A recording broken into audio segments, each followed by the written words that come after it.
I think.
Let's go.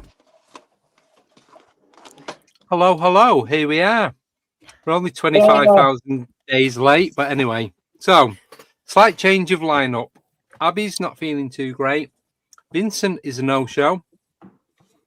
And that's it. Everyone else is here. So, we have B, who is Brianna Noonan.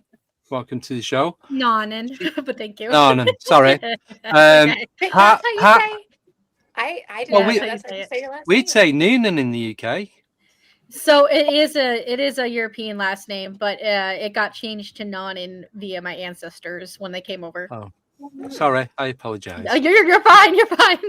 So, B is part of the New York Corgi Club with Nicole. Yes. So, and then we've got Mike Millward, one of the local residents that we meet up with when we go down to Rendlesham. Welcome. Is he still there? Is he moving? Yeah. Yeah, cool. We've got Andy H is back last minute, so he doesn't have a pizza, but he does have the pizza oven in his back garden, so I don't know what his excuse is. We have Tim Smith, who lives up the road, has sent him numerous voice messages about having a pizza, and he doesn't like pizza, but he didn't tell me that till after he came on. I've got an imaginary one with cheddar on it. Yeah, so he's already got a black mark next to his name. And we have the wonderful Heidi Popp with pepperoni pizza. Welcome. It shall be gone soon. Then we've got Michael Kopf, who's literally just got his pizza delivered like 10 seconds ago.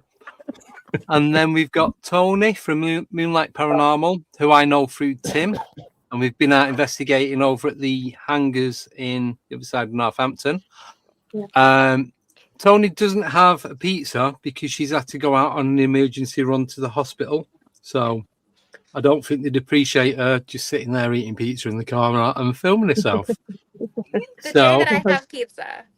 Pizza's in her Nobody mind. else It's has fine. pizza. Yeah. So, Nicole, what pizza do you have?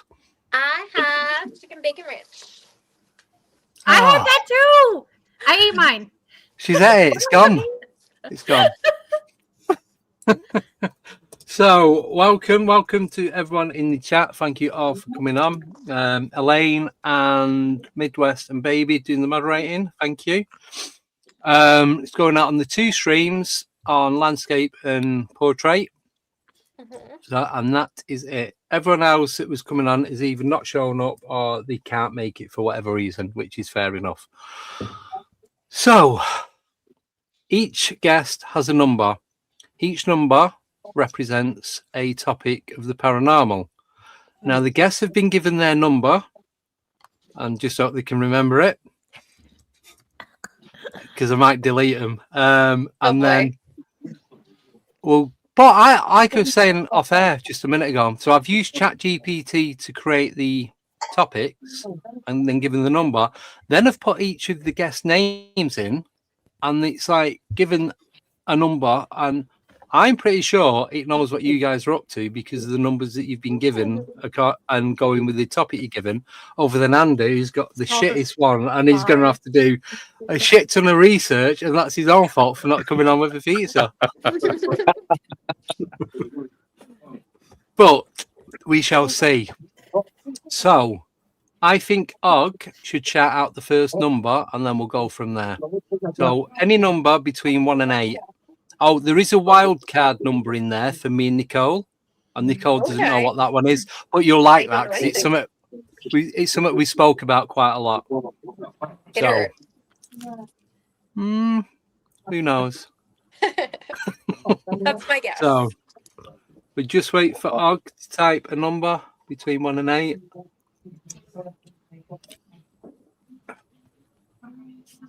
Maybe. Anytime today would be nice. Is the Jeopardy music trademarked, or can we play that on here? We can play most probably. We can have this.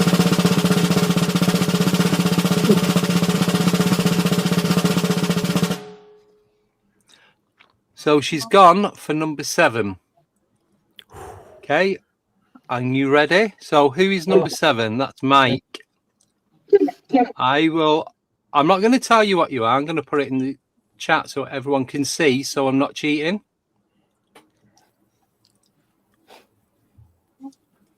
So Mike, you have got contact portals and the signals we send out. Well, I never had that one. I know. Where you send that? Oh my God. I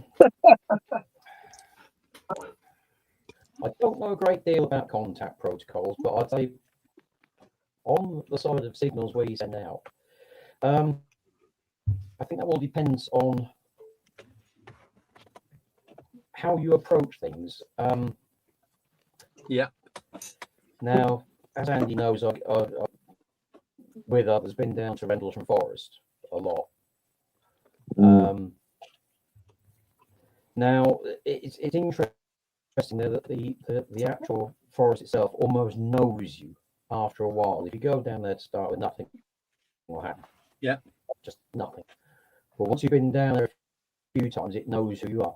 But, and this is an important thing, I discovered on entering the forest, and I mean walking out the car park, crossing the road and then going into the forest, you have to ask permission of the spirit in the forest. If you don't ask permission, it will hurt you. And I had a headache, felt like something shot me through the skull. And I thought, I forgot to ask. Walk back to the road, ask permission, walk back in again, got on instantly. I think people have discovered that if you don't go in, especially somewhere like that, with the right intentions, yeah, or the right attitude to it, it can get a bit nasty. If you go in confrontational, it'll either ignore you or hurt you. Yeah. I have to be hurt. See, no one told me that when we went to Rendlesham about asking permission. No, Mike. No, Mike and Alex and Simon and everyone else that didn't bother to tell us any of this information. So what happens? Are you going to get I cursed? didn't know who you were. It didn't really know who you were. You're down there a lot, like Alex, Abe, and a few of the others. It knows who you are. You start asking permission, and it'll play to you. It will start reacting. Especially to Alex. Well, you know what it's like in there because we've had people walk past us who weren't there. Yeah. Oh yeah. We've heard people that we couldn't see, and we've seen people that we couldn't hear. So yeah, work that one out. And then when we did the experiment at the sculpture of the UFO there, that was fascinating because you were picking up one set of bits, I was picking up something else, and I was tracking something with dowsing rods, and the dog was tracking him as well. Whatever it was, we were following this round together. So it'll come to light, or it'll just ignore you. So I can't be bothered.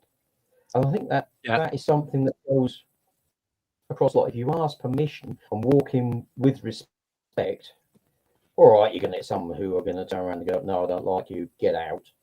Yeah. Majority of the time, I've been into places, people say, oh, you'll go into there. And, where I'm working at the moment, there's an ex-USAF base. Yeah. And 2 or 3 ghosts in there. And I just, a bit of an idiot, but I sound like a bit of an idiot, but I talk to them. Not wrong with They're that. scared to be jazzers out of others who've been there and don't believe in them. I've seen them. Yeah. And I talk to them, and they just leave me alone. I just get on with stuff. Yeah. So, yeah. No, that. Yeah, but I've been 3, 4, 5 times now. I've never asked permission, but I've never had, touch wood, nothing bad happen. So, is it intention? Like everything else, that you went in with good intentions and they know that? Yeah, I just literally went in to walk about, have a chat, see what we could see, and we Are weren't you going in going with respect. Just Yeah. out the bat. Yeah, that's It's why. like Going in it with go respect anywhere. out the bat. Yeah, you won't Yeah. go around your mate's house and start shifting stuff about. Look, shit, they're moving that. You know what I mean? You don't. I might do Depends now. how Said good that. of friends you are with them. Yeah, Tim, I'm coming around to yours tomorrow. You better hide stuff. No, but yeah, I get exactly what you mean, though. It's if you go in with that intent and respect of where you're going, I suppose it's going to read the reason why you're there and your pretenses are. I'll use Rendlesham because I've been down there a lot, but there are people who go in there, I'm going to prove this one way or the other. Mm-hmm. And it'll either not do anything at all, or it'll kick off like it has done with some other people we know. Mm-hmm. Or, you've got people like Ronnie who's been down there, and he's, that area's a bit like it's a bit like a crop circle. The energies in there will either make you feel okay, you won't feel anything, or it'll make you ill. And I know people who've been in there come out feeling great. I know people who felt absolutely nothing. And there's, like Ronnie Dugdale, he went in there and he was really ill for a fortnight. Yeah. But I think it depends on how you go in. If you go in a confrontation, like, I'm going to prove you don't exist, it might turn around and say, all right, I won't exist for you. Or it'll, I've had things thrown at me in there. I've had a pine cone come whistling past me. Oh. And there's nobody around. And that's just that you're talking more so like in like the woods and everything too, like other entities besides like. Yeah. There's all sorts in there. Like There's the elementals tons of stuff. Because like elementals, it's the same thing with like the deities and everything. I just saw a whole video about a statue in Egypt, and everyone asked the one statue for permission to go see the statue of the goddess. And if you don't get permission, you gets fucked. Yeah, everyone gets fucked. Yeah. Now that it's quite interesting. That so the statue of Sekhmet, which I think is the one you're talking. It's in its own little room, is it? Away from everything. It's the one that you have to like bribe to like get shown. Yeah. Yeah, they're on a good thing there. Now then, jumping off to one side, I'll probably get a gong for this because I know what he's like. I'm keeping me on the time. Don't worry, mate. I'm gonna get the gong. Andy knows a photograph that Alex has taken of his daughter and granddaughter standing by. Yeah, seen that. Wow. He knows what the picture is. Tim's seen the picture as well. Yeah. The picture is weird because there is somebody standing behind his daughter and his granddaughter who is perfectly in focus to the point you can see the folds of material in the whatever it is they're wearing. Perfectly focused. Can I just jump in on that? Oh, that's right. You're going to say it. Sorry. I know what you're going to say now. Daughter and granddaughter. It's almost as if the second he pressed the shutter, the whole shot just jumped to one side. Yeah. It's weird. All blurry. Now then, Sekhmet. I've seen a photograph. There's a woman called Johanna James on there. Somebody took a photograph of Sekhmet, and it was the opposite. The room was clear, perfectly in focus, but Sekhmet had jumped to one side. Yeah. Mm. Now, you've got And to then there be was done the same thing. And then there's I saw also the one of the guy who took the photograph, and like the screen's just completely black because he never got the permission. His camera ended up breaking. And then the woman, she went through 3 different times to try and go see the statue. And on the 3rd time, she finally got permission, and she got the picture of like in front of it. It was like moving in front of it. I don't know what was moving in front of it, It's but it was almost as some if sort they of. know, Yeah. Yeah, it's weird, really weird. But Andy knows the photo. Tim knows the photo. It's something that he's a bit defensive about, because a lot of people just look at it and go, yeah. But I'm talking about when I say Simon Holland, don't you, Andy? Yes. Yeah. Yeah. Simon Holland is an ex-BBC producer who interviewed Alex, or Alex interviewed him. Alex showed him the photograph, and you could see the look on this bloke's face was, oh yeah, he's just taking a photo of this, that, and blah, blah, blah. And then he asked him what camera he used, and he turned around and said it was an Olympus OM10. Now that is a good camera. Yeah. That is a very good camera. And the look on his face that the second that Alex turned around and said it was an OM10 was, oh my God, this is real. This picture is real. Yeah. And it is so weird. This figure is perfectly focused, looking away. But it's the fact that he doubted him in the first place. That doesn't ring right. Not to me, anyway. It's just looks like that there's another person standing in the photo, doesn't it? Yeah. But just quickly, because I might have to gong myself at this rate, they've got the hat on and the tunic comes up, and they've got the bit that goes like that goes over the bum. It looks like a woman, but it's like the fishtail of the tunic. That's very similar to what I seen when me and Alex went. It was walking through the trees coming towards us on the side. In my peripheral, and as I turned full on, nothing, and I couldn't refocus, so I didn't see it again. So that was that. Yeah. Ooh, and it's something you guys from America. It's one of those things, people say you've got your Roswell, we've got Rendlesham, but it's one of those places people will say, oh, well, it's just this, that, and, they'll dismiss it until you go there. And when you go there, it's there's something about that place. There really is something. The history is fascinating. Yeah. Need to go back soon. Right. Anyway, before I gong anyone, next number. Come on. Big Red, choose a number between 1, 2, 3, 4, 5, 6, or 8. And we'll have do you want a drum roll?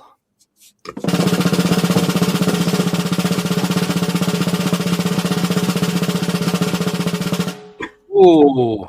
4. So, who's number 4? Who's 4? That would be me. With this little number 4.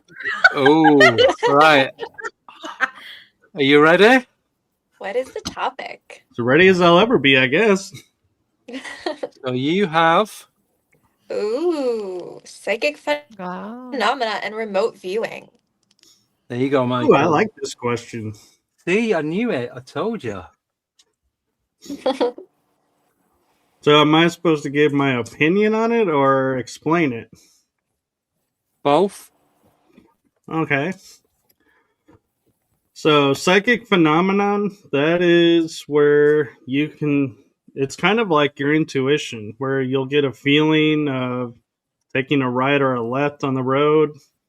And it's really, I feel like it's your inner voice and your inner self talking to you, helping you and guiding you to keep you from making mistakes or choices that you may not be able to take back, but most you can.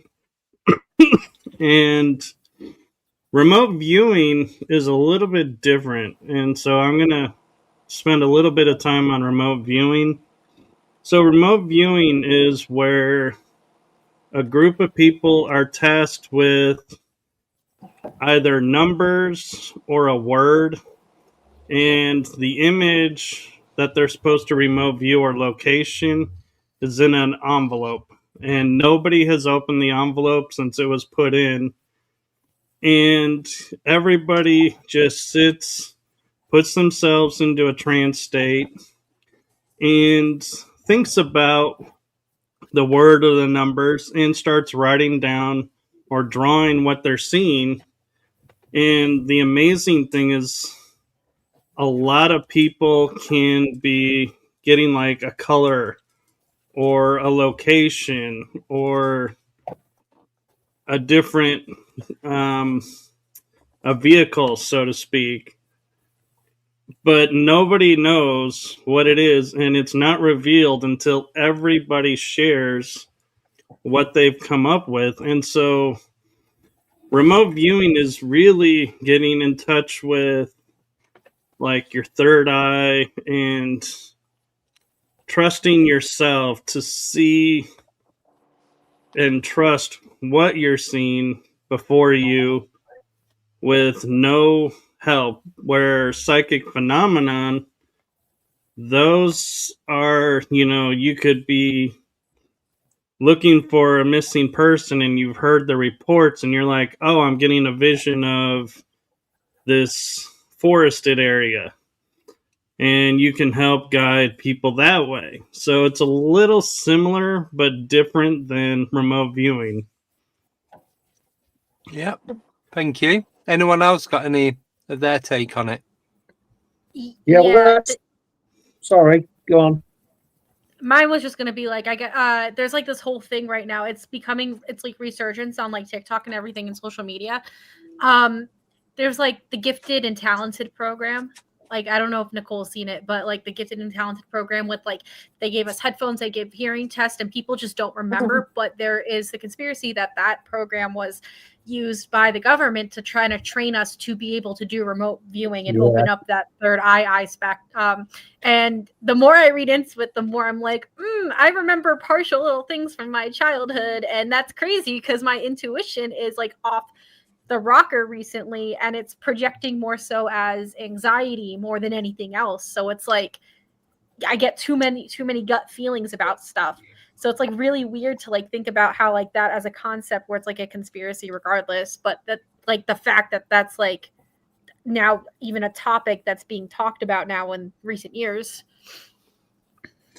Yeah, it's interesting you bring that up, B, because that is something I've come across a lot of talking with people, and it is a legit program, and they do wipe your memory of it so that you don't know that you participated in this. So I would say, if you're remembering it and you're starting to have memories of it, a wise friend once told me the only way you could know it is by remembering it. So if you're remembering it, you had to be a part of it. Yeah, it's just like crazy that like, and I guess like not in the most sense of like that, but the fact that there are these like options and like, because kids are the most like susceptible to like most stuff. So the fact that you're getting trained young to be able to even do that kind of remote viewing and everything, and it's going on for years, is like kind of insane that you're trying to train people and not tell them. Yeah. I mean, I'm open to it, but like, let me know. I was going to say, just like a lot of things, there's a dark and a light to it. Because I know I work with some kids. We're working with the Mindsight Institute. We're doing the whole, there's kids I've seen play soccer blindfolded, and there's a whole nother level of that kind of stuff I'm going to. But then I get really pissed when I see people, especially big old talking heads in the communities and things, that are trying to educate others, but then they target individuals or they use it to hurt people. And I'm like, oh, can't you be using this for good stuff? Like, and instead of like, it's just another weapon to hurt people. Yeah, no, there's like a negative and a positive to it, especially people are meditating and trying to open that third eye. What's like, but that's balance. There's balance with everything. Yeah, true. Yeah. Tim, what were you going to say? No, B, you covered what I was going to say, basically. So, no worries. Reading your mind. There's my Yeah. remote viewing. Literally. Anyone else have any input? I Okay, no then. know- yeah, sorry. back in the Cold War that the Russians and the Americans were very heavily into it, and they did a few films and what have you. And the British forces were heavily into it. So if they're going to invest that much, there must be something behind it. The remote viewing. There's I could say more. I'm not going to at the minute because it's a wider subject covered in different ways. Yep. No, thank you. Right. Could somebody else want to pick another number? Zeno, do you want to pick a number if you're still here? You've got 1, 2, 3, 5, 6, or 8.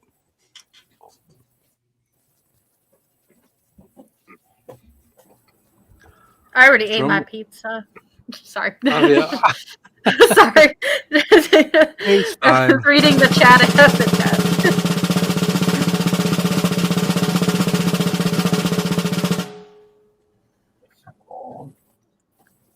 Oh, wait. See, they should be put together and they're not. They're separate, and I've got to keep twatting about. 8. But anyway. Someone said 8. 8? I don't know if that's... Baby with the laser said 8. Right. Andy, you're up. Man, yeah. Let's see what I've got. Let's see. Ooh. You're going to go, why the fuck did he ask me to come on with this? Right, 1 second. Copy, paste. Oh. What should be something I've got no experience in? We'll see. Theories and everything. Whoa. Simulation. That's a very broad topic. This Just talk about everything. yeah, just anything and everything. That's not a loaded question.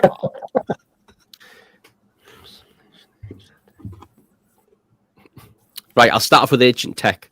I think that'll be the easiest route in.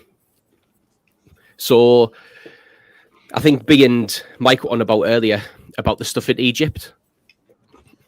So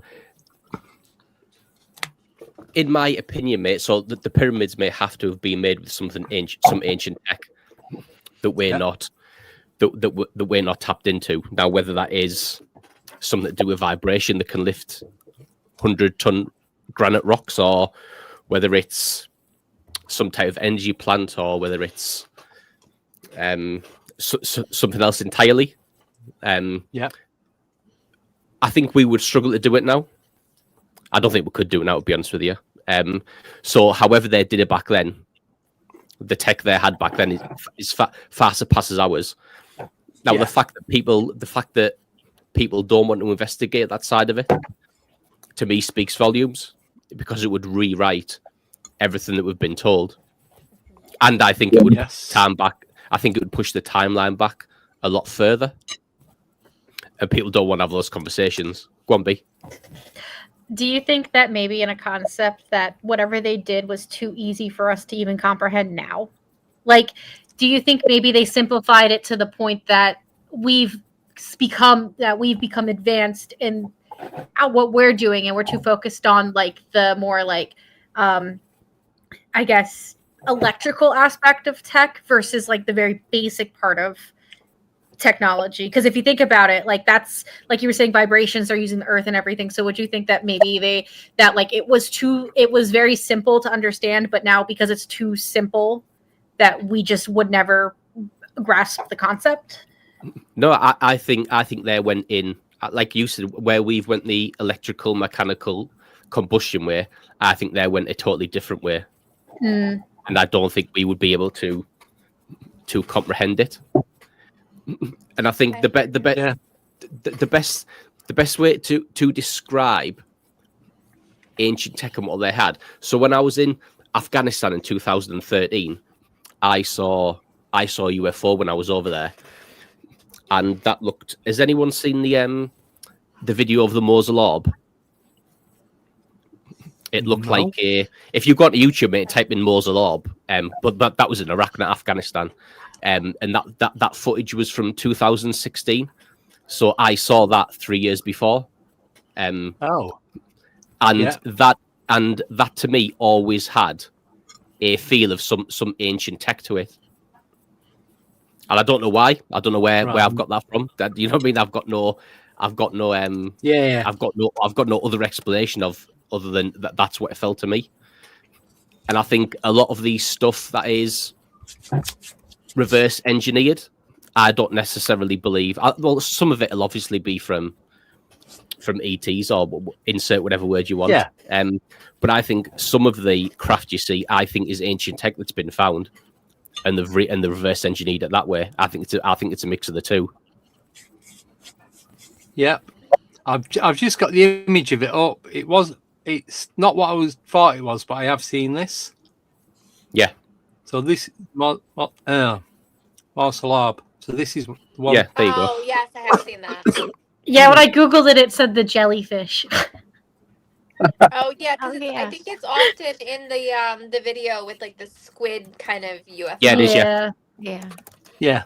So that footage there, mate, is from Iraq, and that's 2016, and that's going through a military base, and nobody saw it. Yes. And so I saw that 3 years earlier, but in Afghanistan, and that was above. That was sat directly above my vehicle, and so I was firing at the time. I was firing a missile system that was classed as secret.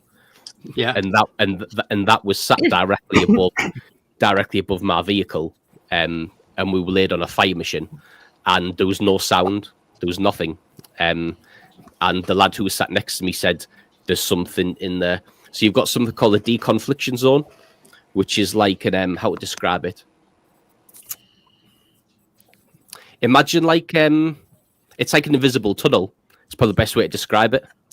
An invisible tunnel, and aircraft get given, mate, the coordinates of this invisible tunnel, and that's so when you fire a missile, they don't fly into your flight path, if that makes sense. Right. Yeah. So when we were laid on this fire mission, that got sent out. So there should have been nothing in that zone, and that was directly in front of my missile. And when we fired it up to command, they said that there was nothing on the radar. They couldn't see anything, but it was directly above the hatch. Now, when I armed the missile to fire it, it shot off. Yeah. So it knew. It had to have known because it was sat there for maybe 3 to 4 minutes, just hovering above us or stationary. Yeah. And then as soon as I plugged the missile into arm it, it then shot off. So it obviously knew that the missile was armed, and that's why it took off. Ooh. And that had a feel of that. That had more of a feel of an ancient tech to me. I don't know why. I don't know where I've got that from. That is purely just a feeling that I've always had about it, more so than. To be fair, mate, that felt more ancient tech, but it didn't feel like it was ours. If that makes sense. Yeah. Ancient tech, but from. Yeah, I get what you mean. It's like Tartaria. Yeah, something like that, mate. Like it was ancient tech, but it didn't belong to us. Yeah. As in, it wasn't reverse engineered. That's what I meant. Yeah. It was what they've developed. Yeah. And their ancient tech's better than our normal tech, updated tech. Yeah. By decades. Yeah. Say again? I said by decades. Oh, millenniums. I was going to say, mate, centuries. Yeah, it's got to be. It's got to be though, hasn't it? Like the speed it went, mate. The speed it took off. You wouldn't be able to. If you were a human, mate, inside it, you wouldn't be able to survive. Yeah. Do you think there's anyone inside it, or do you reckon it's been worked like a drone? You know what, mate? I've always said there was nothing inside it, but that's only because I'm looking at it with a human brain, and there's nothing like we couldn't survive inside it. Do you know what I mean? That like the speed it took off. Yeah. Like I think like the maximum you can do, mate, to fighter jets like maybe 10 Gs. This thing mate, must have been. I wouldn't even know like how fast it took off. Well, it was faster than It was faster than the missile I was firing. Did it like come down? You know what? But I don't know where it come from because we were busy doing stuff. So imagine directly above me was like a hatch. So that hatch was open, and it was another guy who said to me, "What on earth's that?" And when I looked up, then I could see it above the hatch, but nobody saw it coming because it didn't make a noise. So nobody actually knew where it came from, like whether it came from left, right, up, down. It just appeared, there. Yeah, and it made no noise. So what do you reckon? Oh, sorry, I was just going to say because I will forget. What do you think the chances of it being like organic material? Ooh, like the object itself is a living, some sort of like biotech. It could have been it. It could have been. It was just there was nothing. It looked like a massive ball bearing. Yeah, like there was nothing on it. No rivets, no lines, no panels. It was just purely smooth, like a pure. But it didn't move in any way that any aircraft would move, or helicopters, or anything like that. You said you were with the military when you saw that, correct? Did they like whisk you off in a room and were like, "You saw nothing," or were they on it? No, never. Yeah, red and black. Nope. No, nobody ever did.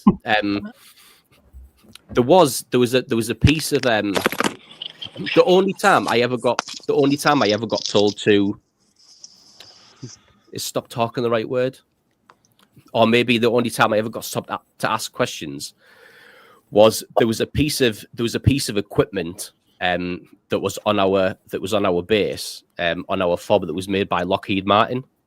Yeah. Now that piece of equipment was designed to, if somebody fired, I don't know, say they fired a missile at us or they fired something at us, it could pinpoint where that came from to something crazy within like 2 meters squared. It could pretty much give you a pinpoint where it was. Now that was sat on our base doing nothing for must have been 5 months. And when I asked, so the first question I asked was, why is it here? Because we weren't getting attacked, but the other bases around us were.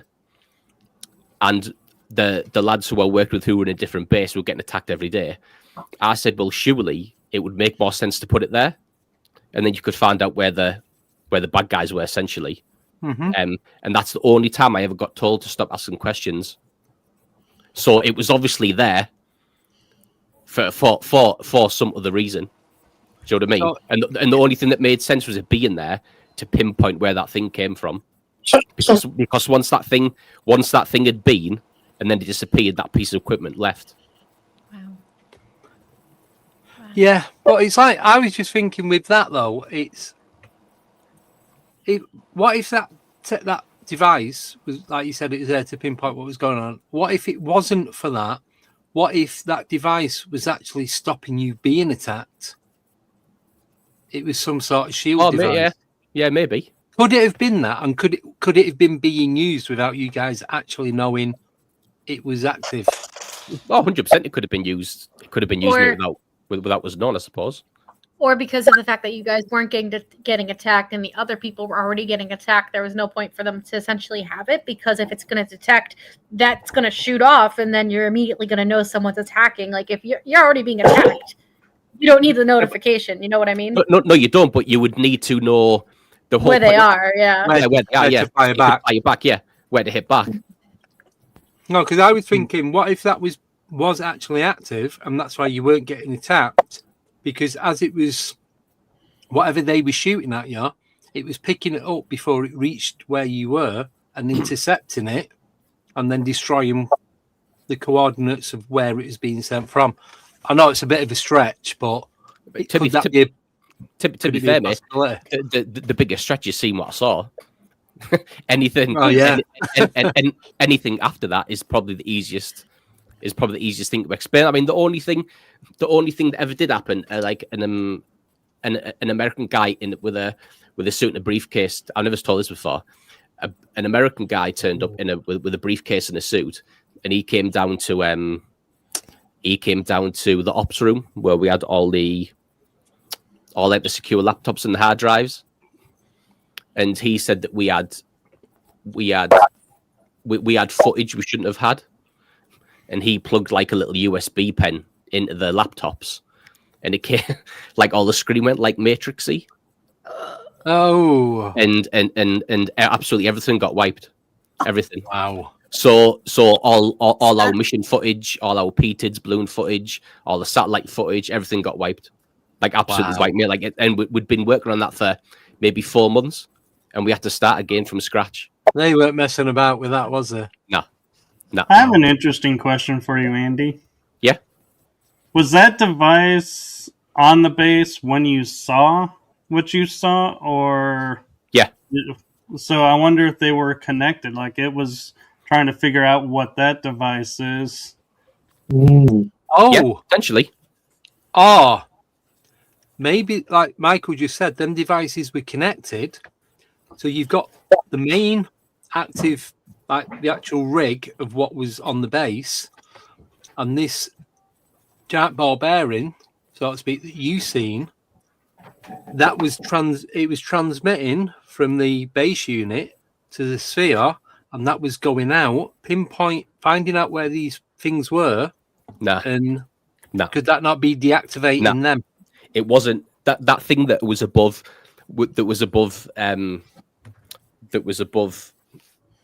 my launcher was nothing to do with us. Right. Absolutely nothing. And I suppose if it was, I would have seen it more than once. Yeah.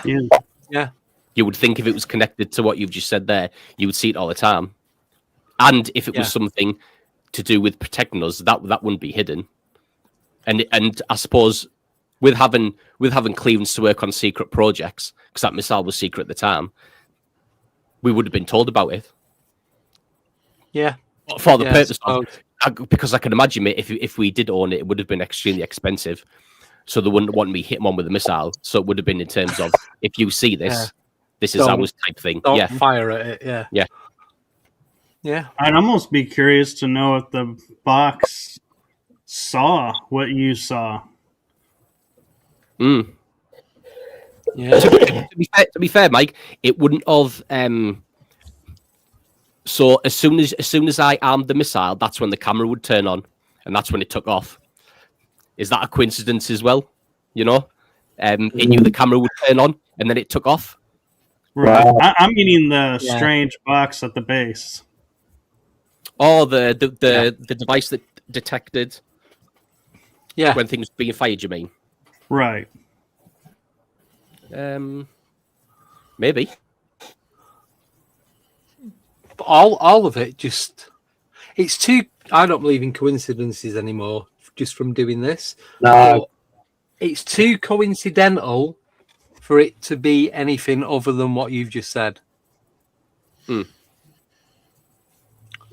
never had the feel of like I said, it always had the feel of, and I don't know where I got this from. It always had a feeling of ancient tech, and it always had a feeling like it was information gathering. It never had the feel of it never had the feel of anything. Not a threat. No, yeah, it never ever felt like a threat. I don't know why, but seeing it didn't make me scared. I didn't, you know what I mean? I didn't feel, and even the other guy, like it didn't feel like it was ever a threat to us. You know what I mean? Yeah, that's telling. And what's interesting is being that you said you saw it in Afghanistan. That is near the border of the old Tartaria before it disappeared from maps. So it could be Tartarian. Definitely wasn't anything we had, mate. I guarantee you. Yeah. Who knows? Do you think we'll ever know? Probably not. No. If we do, people will be too busy watching TikTok. They won't pay attention.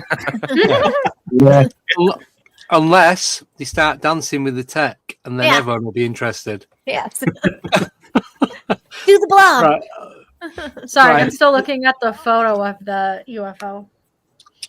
I know, but I've seen, like you were saying, I've had a metallic ball observe me over 2 days when I lived in Milton Keynes. I've seen that the silver ball sphere shoot across the sky. The sky's opened like a zip. It's gone through and then it's closed behind it. like it was never there. I've seen like coloured, or that there's a colour or light being emitted from him on the ground at Rendlesham in the sky, going through the bushes. You would see so in the mountains, mate. So where our FOB was, you could see the mountains. You could see a mountain range, and certain points, mate, on the night time, you could see strange coloured lights in the mountains. Yeah, that were like purple, red, green. Yeah, you're saying. I was talking about that before you jumped in earlier. Yes, and so when mine was a triangle. Yeah, so when and obviously they were that far away, you could make out the color and it was an orb, but I wouldn't know if it was the same thing I saw above me because it was too far away. But when I first flew into Afghanistan, I was in like Camp Bastion, or Camp Leatherneck was the American side of it. I was there for like 5 days before I flew out to where I was staying, and I went to get some stuff tailored, mate. I think I went to get maybe like my jungle hat and a shirt or something tailored before I flew out.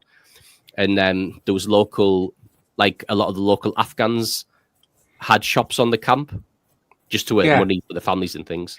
And I went in there to get my stuff tailored. And I was sat waiting, and for whatever reason, he started talking to me about those lights. And he said to stay away from the purple ones. Oh. So he said, if you follow the purple ones, they'll take you in the mountains and you'll never be seen again, or you'll get lost. Oop, good thing I didn't open my window. Yeah. Told you I'm going to get plucked. Don't want to. Yep. It's interesting you say that, Andy, because when I was in France at the foot of Rennes-le-Château, I just love saying that name anyway, but while I was there, we were looking by the Tour Magdala out, and behind the mountains were these bright lights. And I thought, oh, that must be a city. But then when we walked to the other side of the tour, there was a city down below, and they were like, you could barely tell they were lit. It was like old orange lights, the old style. So I was like, it had me thinking in the back of my mind, are those UFO bases on the other side of those mountains? I mean, so the ones I saw, mate, they must have been what? I think the mountain range must have been what? If memory serves, mate, maybe 3.5, 4 mile away. So for me to see them as big as I did, they must have been pretty, like to scale it down, they must have been pretty big in between the mountains. I suppose, to be fair, mate, if they were that far away, it could have been a cluster of them, and they look like one big light potentially. Yeah. But it's still a lot to see and a lot to take in at that distance. Yeah. Lucky man, that's all I'm going to say. Ooh. Yeah. I'll do you a favour, mate. I'll swap you that sighting for something to do with Bigfoot or Dogman or something. I'll swap you. I can give you that Dogman footprint that I found at Dane's Night if you give me that sighting. Definitely. Right, should we move on to the next number? Yeah. So you've got 1, 2, 3, 5, or 6. So anyone in the chat, first person to type one of them numbers. Go on, Nicole. Seeing as your internet's not working, let me do it. Oh, we have a 2. Number 2. That's Toni. She's not here. Was it not? Oh, I think that was Toni. Yeah. Right. Shall I do this one then? Well, we do have Steven saying number 5. She might come back yet, might she? Yeah. That's me. Should we do number 5 then? Right. Let me change it. So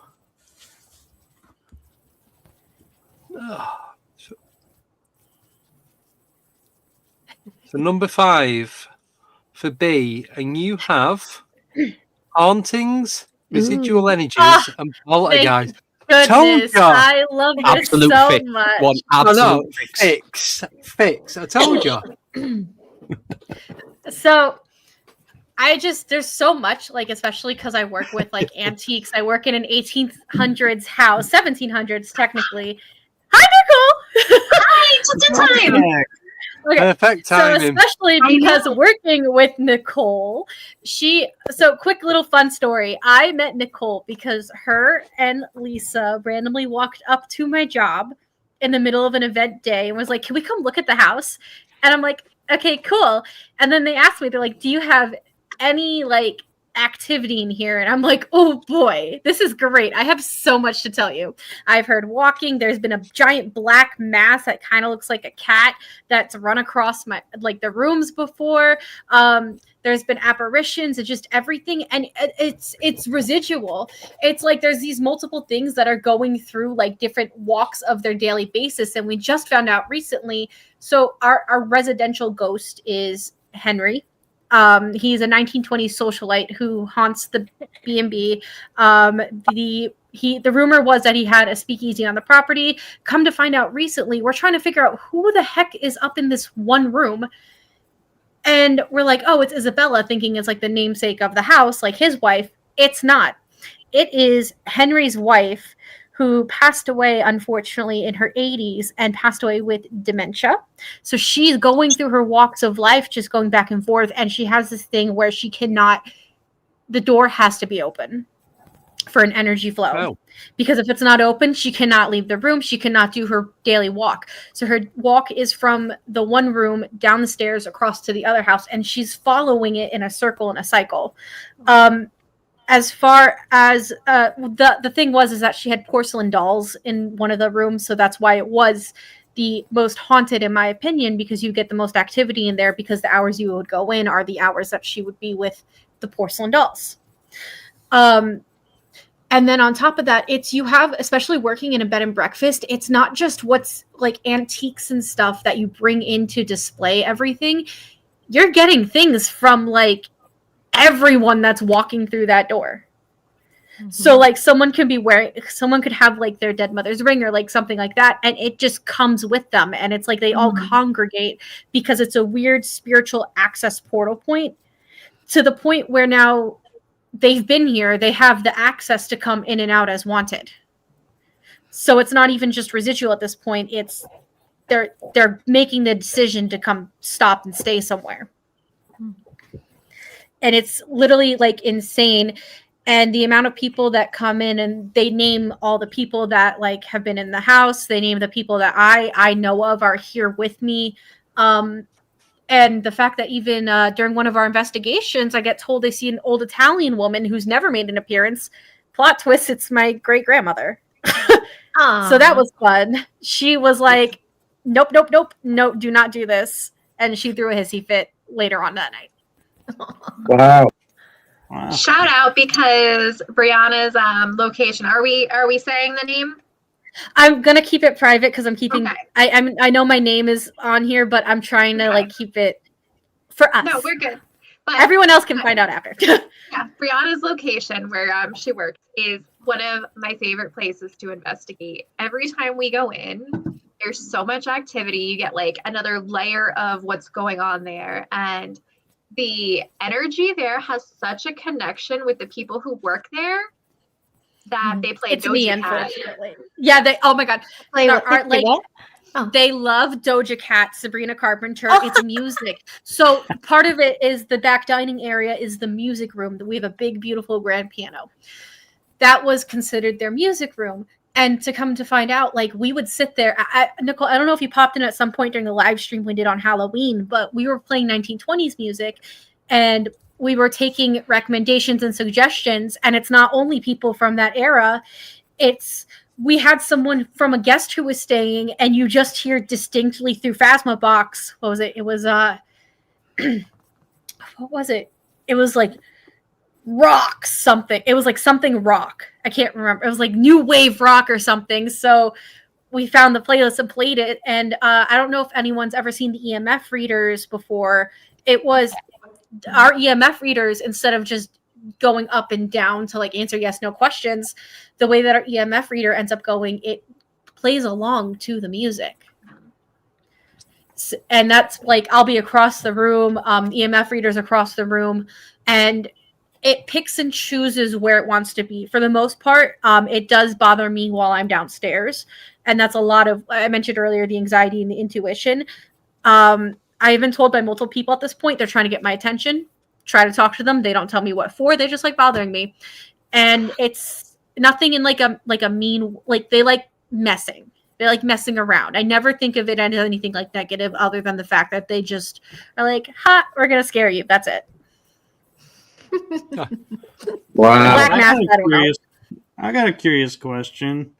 You said she doesn't like it when the door is closed because she can't walk around. What does she do when the door is closed? If the door is closed, she will open it. So I do. So fun fact, I am an esthetician and I do facial services at the establishment too. We were in, actually, Nicole's seen the video, but we were in the middle of a facial service, and all of a sudden I asked my coworker to bring something up to me before she left. She brought it, closed the door, no issue. Halfway through the facial, the door just knob turns, opens, and I go to take a video to show, actually sent to Nicole, about what happened, and my whole screen, like, you ever seen like radiation on a camera, like does like this weird like sepia tone almost, right? Yeah. As I was filming that, my whole camera, my video just completely went sepia, glitched out and everything. And my guest was like, what just happened? And I was like, oh, it's fine. The door just opened. But they've learned to knock if they want the door open. They've learned to knock, because I've had to go up there and say, if there's people in the house, you can't scare them. There's only, it's kind of like, I feel bad for saying like training like a dog or like teaching your kids how to do something, but like I have to tell them to stop, because if they don't stop, they're knocking on doors, they're opening doors, they're closing doors, and they're just walking around and causing utter chaos.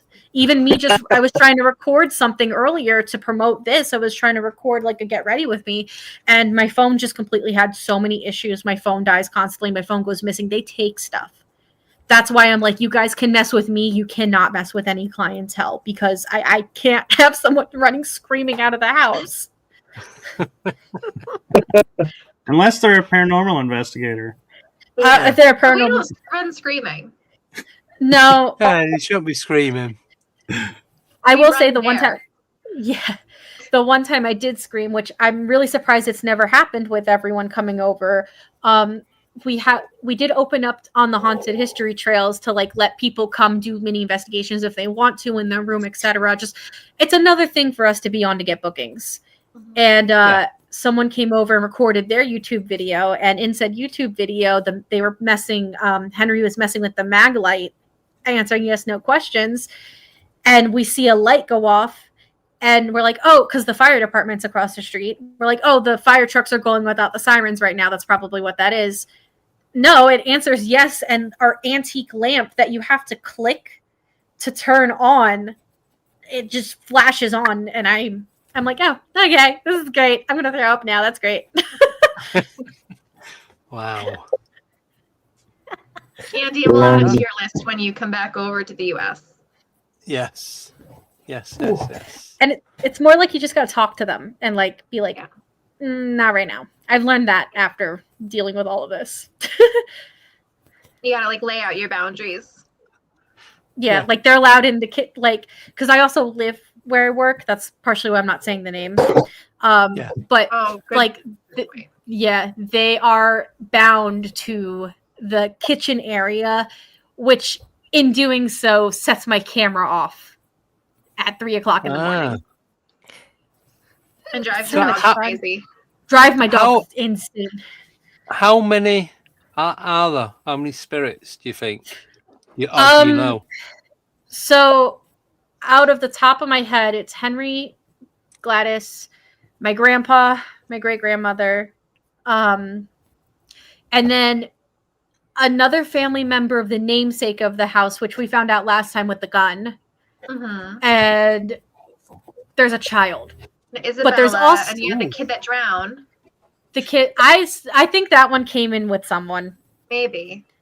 And then there's also, but there is also a residual actual energy of my boss's kid. Not like a spirit or anything, just his aura. I think the second investigation we did right before they came over, we were watching him, and he's running in circles around the dining room in the main hallway. He leaves, goes home, or the day before. I'm sorry, we had a sleepover, so he slept over, and then the next day is the overnight investigation, and I'm sitting there in the dining room, and this is also when I got hit with that spiritual door.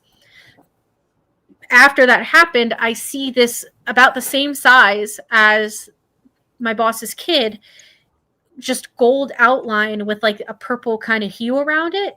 And it was more transparent in just the outline, just running in circles and going around the dining area. So it wasn't even like a spirit. It was residual from him, his energy just being in the house for whatever reason. It attracts. And like these places attracts, especially where we are that's what I was saying earlier, for whatever reason, this area just attracts so much. Yeah. Definitely. I think it has a lot to do with like the stone and the water, and we're right next to the river. And all the historic events. It's flowing, it's constantly flowing energy, isn't it? Mm-hmm. Yes. Yep. Because even I lived in an apartment down the road from where I am. I've had a mug flown at me, and the same type of aspect happened where my friend was asleep on the couch. I got up, went to the bathroom, walked out of the bathroom, and saw something standing in front of me. I said, "Oh, sorry, Jerry. I didn't realize you needed to use the bathroom. Here you go." Next thing I know, like the thing is still standing in front of me, and I just hear from the couch. And then as it disappears, it's a blue outline of my friend's figure. Wow. Whoa. Oh, nightmares. Nightmare fuels. There's too many stories. Which also was on haunted land, unfortunately. Oh, wow. Yeah, Well, so you've got quite a lot. Indian burial grounds, so. Whoa. Yeah. Pretty much, yeah. Holy Wow. smokes. That's a lot going on. And you know what? Guarantee if I went there, nothing would happen. Honestly. It really depends. It absolutely depends on the nothing. day, the year, you know what I'm saying? Like it depends on like everything that's going on. Halloween was bonkers for us. But then even when they come, I think it's because it's the dead season and nobody's coming to like do anything. Yeah. So I think when they come during the dead season, it's like party time. No one's here. They know. Yeah. Yep. Right. Should we move on to the next one? Thank you for that, B. You're welcome. Who wants to pick the next number? We've got 1, 2, 3, or 6.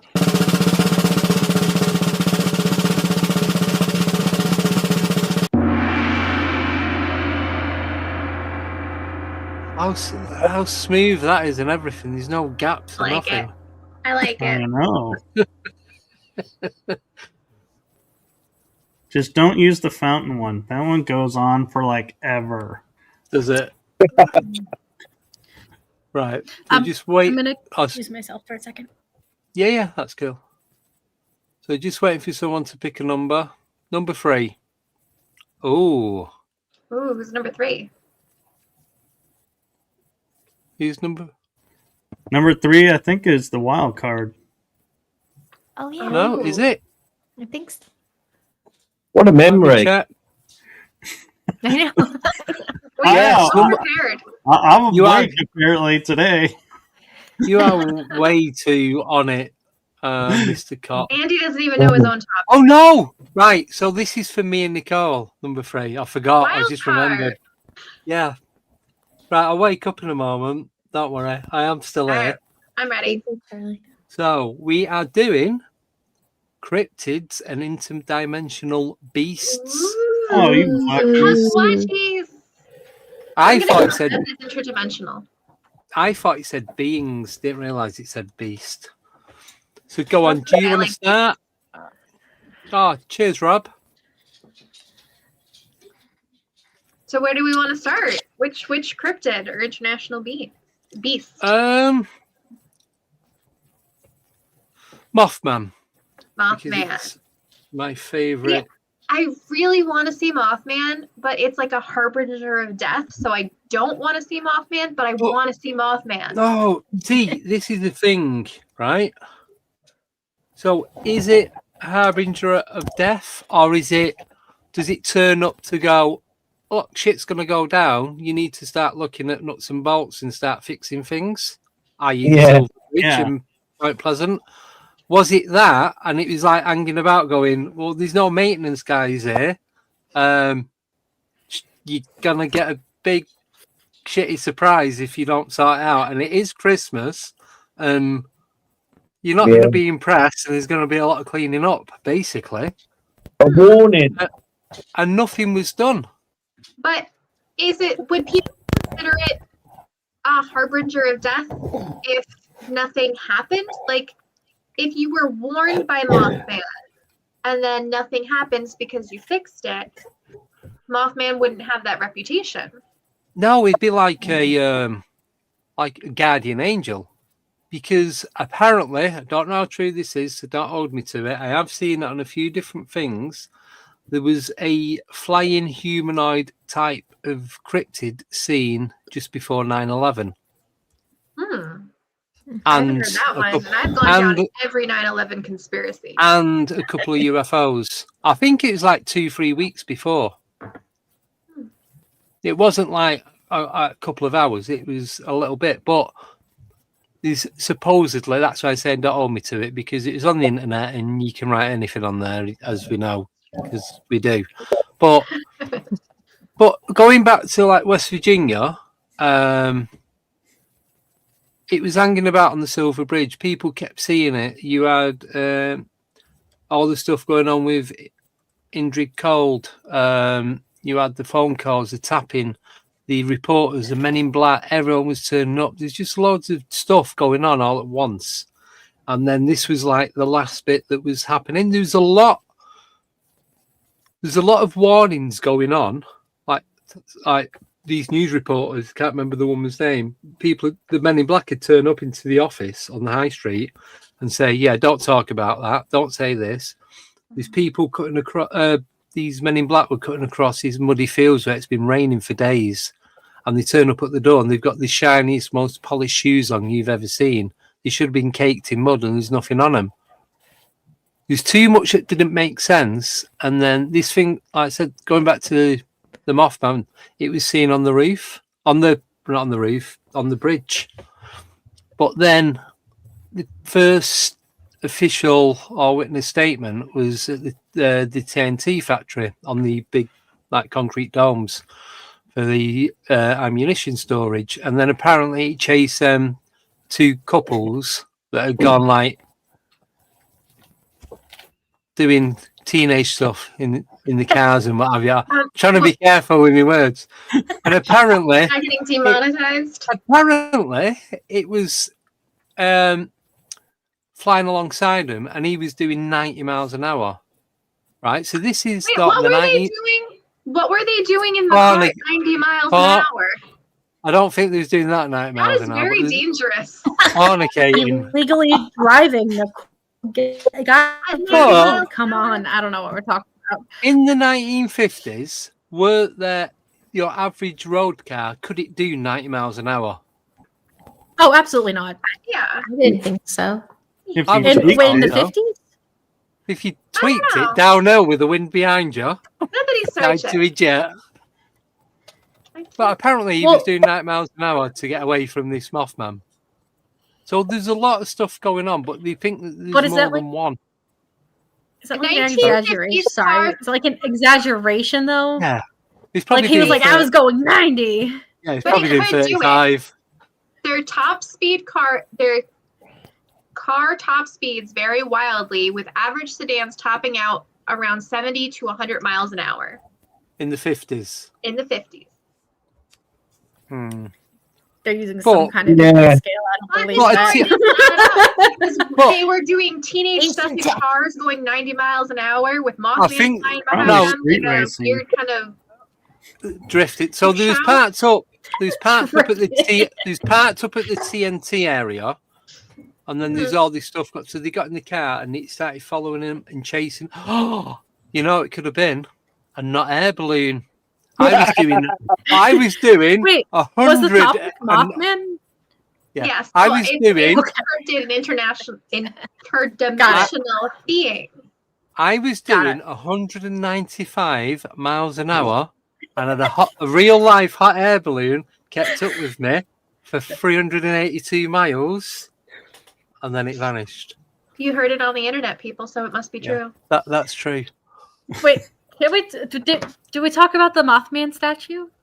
Oh, they have Mothman in Chicago. That's the thing I texted you about earlier.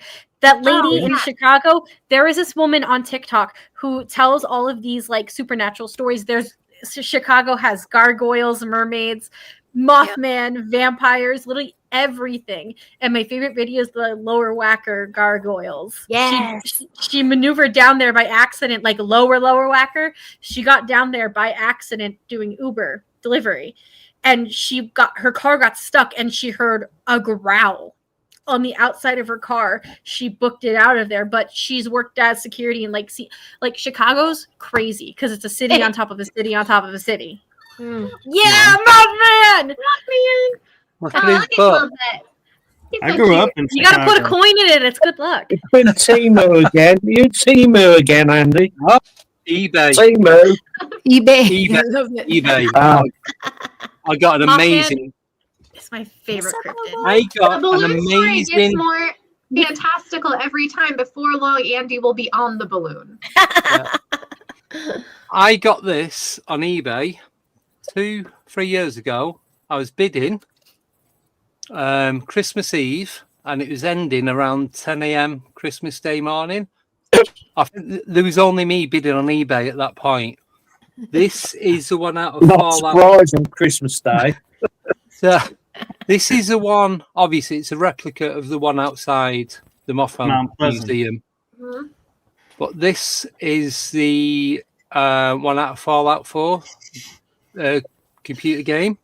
Yeah. And I paid these when I bought it. They were selling for £170. Jesus. Yeah, I got that for Wow. £27, including postage and package. Right. It is now put another £100 on top of that. You're looking at nearly 300 quid. Oh, it was. I should see if I can find one of my a last Mothman stickers to send to you. Yes, so you can't have too many Mothman stickers. You know, remember Zoo Pals? Yes. Who? I made a little. I made stickers, and they're cryptid pals. Oh, cool. So, I don't know if y'all know, but Mothman has been sighted in Texas, Chicago, Mount Pleasant. Yes. He gets around.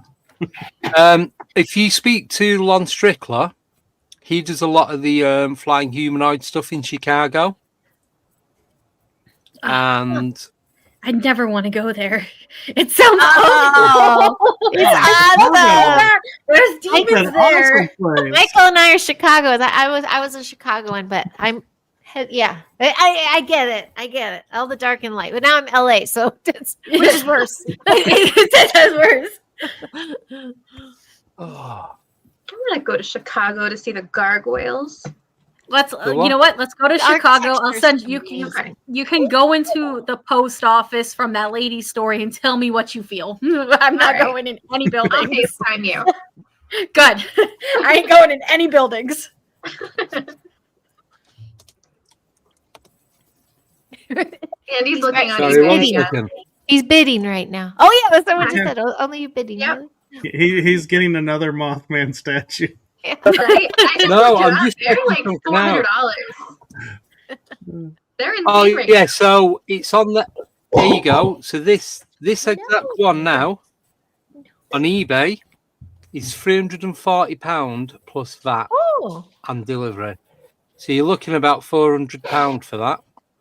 No, I'm not taking offers. I'm keeping it. I'm gonna go to Build-A-Bear and get a mini Build-A-Bear. Oh, Mothman. go get the Mothman. It's so Build-A-Bear. cute. Oh, do you know how much they? Do you know how much they are in the UK? The Mothman Build-A-Bear for the big How one, much? £70. Jesus, they're 30. They're like $20 over here. I know. Oh, I'm sorry. From Oh. Build-A-Bear, it's $38. But you can get the mini one for 10. Yeah. They Oh. came out with a Mothman Fortnite skin, and I didn't get him. No. I was too obsessed with The Simpsons. Oh, jeez. You picked The Simpsons over Mothman? They had stupid, sexy Flanders. I had to get stupid, sexy Flanders. She's your mate. Kick her off. Nope. Oh gosh. Yeah. No, So we're gonna go yeah. for Mothman. So what about interdimensional beasts? What would that be considered as? I'd say like the rake or Hmm. No, not the feet. So Bigfoot I don't can think it's qualify. anything. Yeah, It's Bigfoot. interdimensional. yes. Could be interdimensional. Yeah. Yeah. Because So- there's a theory that he pops in and out of, dimensions, and that's why you can never catch him because he's not Oh, really yeah. in Yeah. the dimension. Question. Wendigos. You'll often see Question. one footprint, won't you? Yeah. Here's a question. So you've got Bigfoot, Sasquatch, supposedly interdimensional. What about the Yeti in the Himalayas or the Yeah, but Yowie in Australasia? Mhm. Yeah. It depends on which aspect you're going as, because it could either be a yokai, which is Japanese folklore, or it could be essentially, you know what I mean? Like it can be some sort of folklore, like other spiritual paranormal being versus an interdimensional, like we're seeing it and going in and out of it. I guess that technically, then yeah. That's the big question. If- Is Bigfoot physical or interdimensional? But that's the thing. It's Well- like the gods would be considered interdimensional too. Sorry. Yeah. No, I was just going to say, BMR Rob was in the chat, and I know he's had a Bigfoot encounter when he was out on the lake back in the day, and he had mind speak from this creature, and it told him what its name was. It's very, I think he said, correct me if I'm wrong, but spiritual. It was like making a direct connection with him, and then he spoke about this. So I'm not going to go into great detail about it, but what happened after that wasn't very good news, and he believes it was to do with this Bigfoot encounter that he had the day on the lake with him and his missus at the time. So could that be a harbinger of doom, like Mothman? I think they're giving warning. With the mind speak. So here's my question then: where does, because if you look up essentially interdimensional beings, it's still considered everything that's already talked about. So where's that fine line drawn between essentially interdimensional beings versus just another cryptid or like a folktale type monster? Because those are all considered interdimensional beings. Well, this is the thing. So ghosts and spirits are interdimensional because they're in our dimension and they're in their dimension, possibly I believe at the same time. But we can be interdimensional. We can't use our physical body to do that because obviously restrictions of physics and what have you. But with astral projection and out of body experience, surely that's interdimensional. So we have the ability to do it.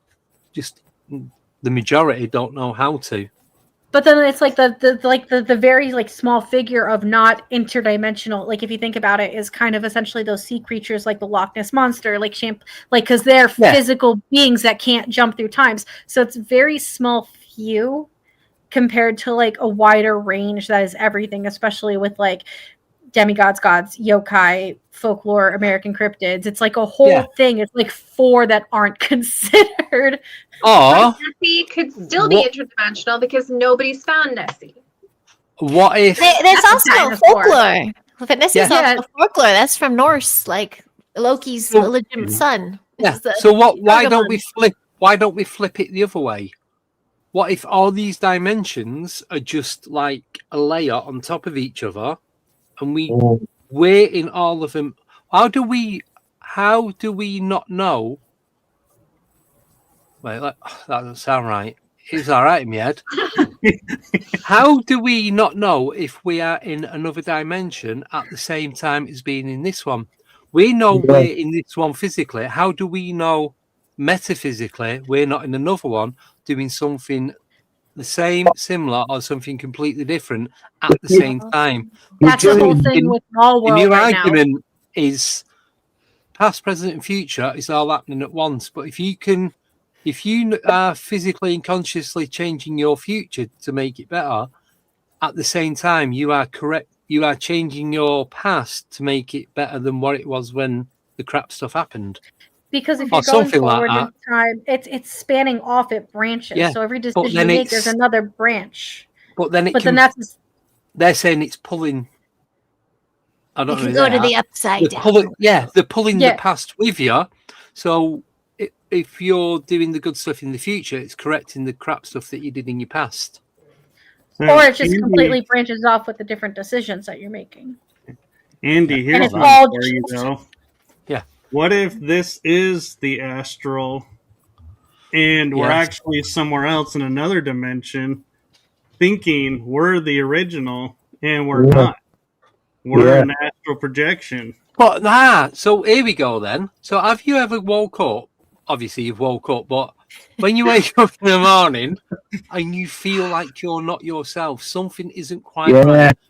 Things don't add up. Things seem a little off, and you don't feel like you are the real you. You like that dreamscape thing. You kind of feel like everything looks familiar, but at the same time, it's not what it should be. Can I tell you real quick that this happened at work the other day, where I'm convinced that I stepped into a different dimension because I've worked at the same place for years and years and years. We have had one thermostat. I know this because me and my old store manager used to fight over time. I've got one. Carry on. I'll write it down. And something was broken with it. We had to call service channels to get it fixed. And then they're like, oh, well, we don't touch that one. We only touch the one up front. I'm like, wait, there's not another one up front. One up front. There's three. There's 3 thermostats in this place. Like, no, there's not. This is because they do my dimension. In defense, they do have these weird ones that only people who know how to fix the systems know what they are. No, everybody else knew about it. And I'm like, no, except for you. I've had me and the one girl that I work with, who's also been there a really long time. And that same day, a customer called us, a patient called, and she was insisting that she was not in this morning, but my coworker had a full-blown conversation with her. Like, I've done that before. The whole conversation, but supposedly she called and acted like she had no idea. So my old job was doing the waxes, and I was right up in front of the store was where my stuff was, right? So I see everyone come in, and I see one of my managers come in. I go full on, say like, "Oh, hey, how's it going? Good morning." And she's like, "Hey, she ignores me and walks to the back room, and I'm like, "Oh, she must be in a mood." So then I'm like, "Oh, have you seen so and so? Like, I saw her walk in and now I can't find her. She on a smoke break or something?" They're like, "She's not here yet." I'm like, if you go on the cameras and watch, she physically walked in here and I saw her. And they're like, "No, she didn't come in." And me and my coworker were like going bonkers because we're like, we full on said hi to her. We thought she was ignoring us. And then she walks in and we're just like, "Where were you?" And she's like, "I just got here." Doppelganger or a residual living. Right, I've got one for you. Right, I'll just tell you this quickly because this is absolutely insane. So I've had the same. No, I noticed it last week. Okay. Excuse the drawings. These are wheels of my car. It's probably why it doesn't go very well if that's what they look like. So I've got 5-spoke alloys. I've got a Ford Focus. Yeah. So that's the rim of your car. So that where it's faded, so that's like 1 spoke, 2, and where I've shaded it, that's a gap looking through the tire. Yeah. They've been solid. Yeah. right? Looking at it the other day, I thought, oh, it needs a clean. It's not. They've got 2 spokes, one either side and a gap in the middle. One either side, gap in the middle.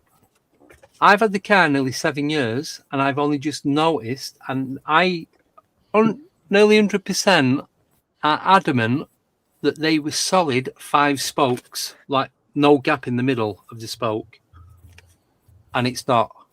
Have you changed the tires recently? Nope. I got new tires on it nearly 2 years ago. Don't use the car that much now, so the maintenance on it isn't too bad. Because I have the van to get to and from work. I only use it for going out, shopping, pick up, all that kind of stuff. But I know that they were solid 5-spoke alloys, and they're not the 2-spoke with the gap in them. I think they call that the Mandela effect. Mandela effect, yeah. Mandela effect. Like the cornucopia. That's the worst one. I'm convinced that the government is gaslighting us. Shazam's a bad one too. Yeah, but Shazam. Like the superhero? Am I saying that wrong? No. The movie. Shazam and The movie guy. Sinbad. Wait. Sinbad. Yeah, the Sinbad movie. Or are you thinking of the one? Are you thinking of the genie one? See, they already messed me up. No, that's Shazam. No, she's right. That's Shazam. With Shaquille O'Neal. Yes. Kazam. There's 2. Kazam is with Shaquille O'Neal, and Shazam is with who is it? Sinbad. Isn't that crazy? Well, the Sinbad one is the one that now doesn't exist. Yeah. Yeah. Even though I've seen movie posters of it, but it's not on any movie database or even in his credits, but I've seen the poster. Talk about canceled. He hasn't done it, but he did. I saw it. I know. I remember seeing that for sure. And then you got the Berenstain Bears and the Berenstain Bears. Yeah. Don't even get me started on those. There's loads of them. Loads of those, man. Too many. Chick-fil-A is another one that didn't have the little lines between each bit. The Home Depot. Yeah, there's so many. Wait, there's loads. What's the Home Depot one? Well, I remember the Home Depot, and there's Home Depot. There was that, but I remember when it came out. I mean, we're talking, wasn't that the 90s or early 2000s? I think was Home Depot. I don't know. My husband's all mad about the Home Depot one. Tin Man. Pardon? The Tin Man in Yellow Brick Road. In the Wizard of Oz. Yeah, Wizard of Oz. Yeah. He had a patch where his heart was because he hadn't got a heart, had he? Yeah. He had the little door. Yeah. But no, he hasn't. He hasn't now when you watch the film. No. No more hatch? Yeah, straight up. Then where does he put his heart at the end? I know. Or did they cut it? Don't know. No. It's like Nicole said. It's like far as- Mandela gaslighting. That's what's going on. As far as a Home Depot, it was the Home Depot and then got changed to Home Depot. Just advertiser wise? Just Mandela wise? Not Mandela wise. I just looked it up. Never mind. I meant to say that. You can see the patents for the cornucopia. That one's a bad one, yeah. Going back, sorry, I'm not trying to cut anyone off, but going back to the wheels and like, even though it's Mandela, how do you know that's not interdimensional? So we've gone into another dimension. So no, you just jumped the timeline. Yeah. It could be, but what's not to say we've gone into another dimension and things are not quite the same. So little detail changes when you go to a different timeline. Yeah. Well, that's like, have you ever been like driving down the road and like where this person's where this person's house is, or where the certain landmark is, and you go that way consistently, and then one day you're driving down and that thing is now on the other side of the road. Like that's what makes me know that I'm like I jumped. That gas station wasn't there. I keep thinking frequencies and vibration. I keep thinking of even when we were first talking when Mike was talking about the first thing we were doing, like contact. It's all about the frequency and vibration. Yeah, I feel that even in LA, like the different neighborhoods or road trips, traveling cross country, all this, going in a place where it has a different frequency, it has different colors, it has different. So is that interdimensional, or it's literally just different vibration? But with you saying that, if the frequency or the vibration changes, then that could change the outlook of everything, because it's going to change the metabolics of everything. Yeah. That's my big word of the day. So. My metabolic's slowing down. I'm full of pizza. But Andy, you just want to say bollocks. I do. You know me too well. But Andy, I had a guest that specializes in the Mandelas, and she says we are timeline jumping, dimensional jumping, and so that's why you will remember something that other people don't. And so it's like it's fascinating because even like the sun being, is it yellow, orange, or white? It's white. Everybody remembers the different colors. I remember it being yellow. But, I think it's yellow. It's white now.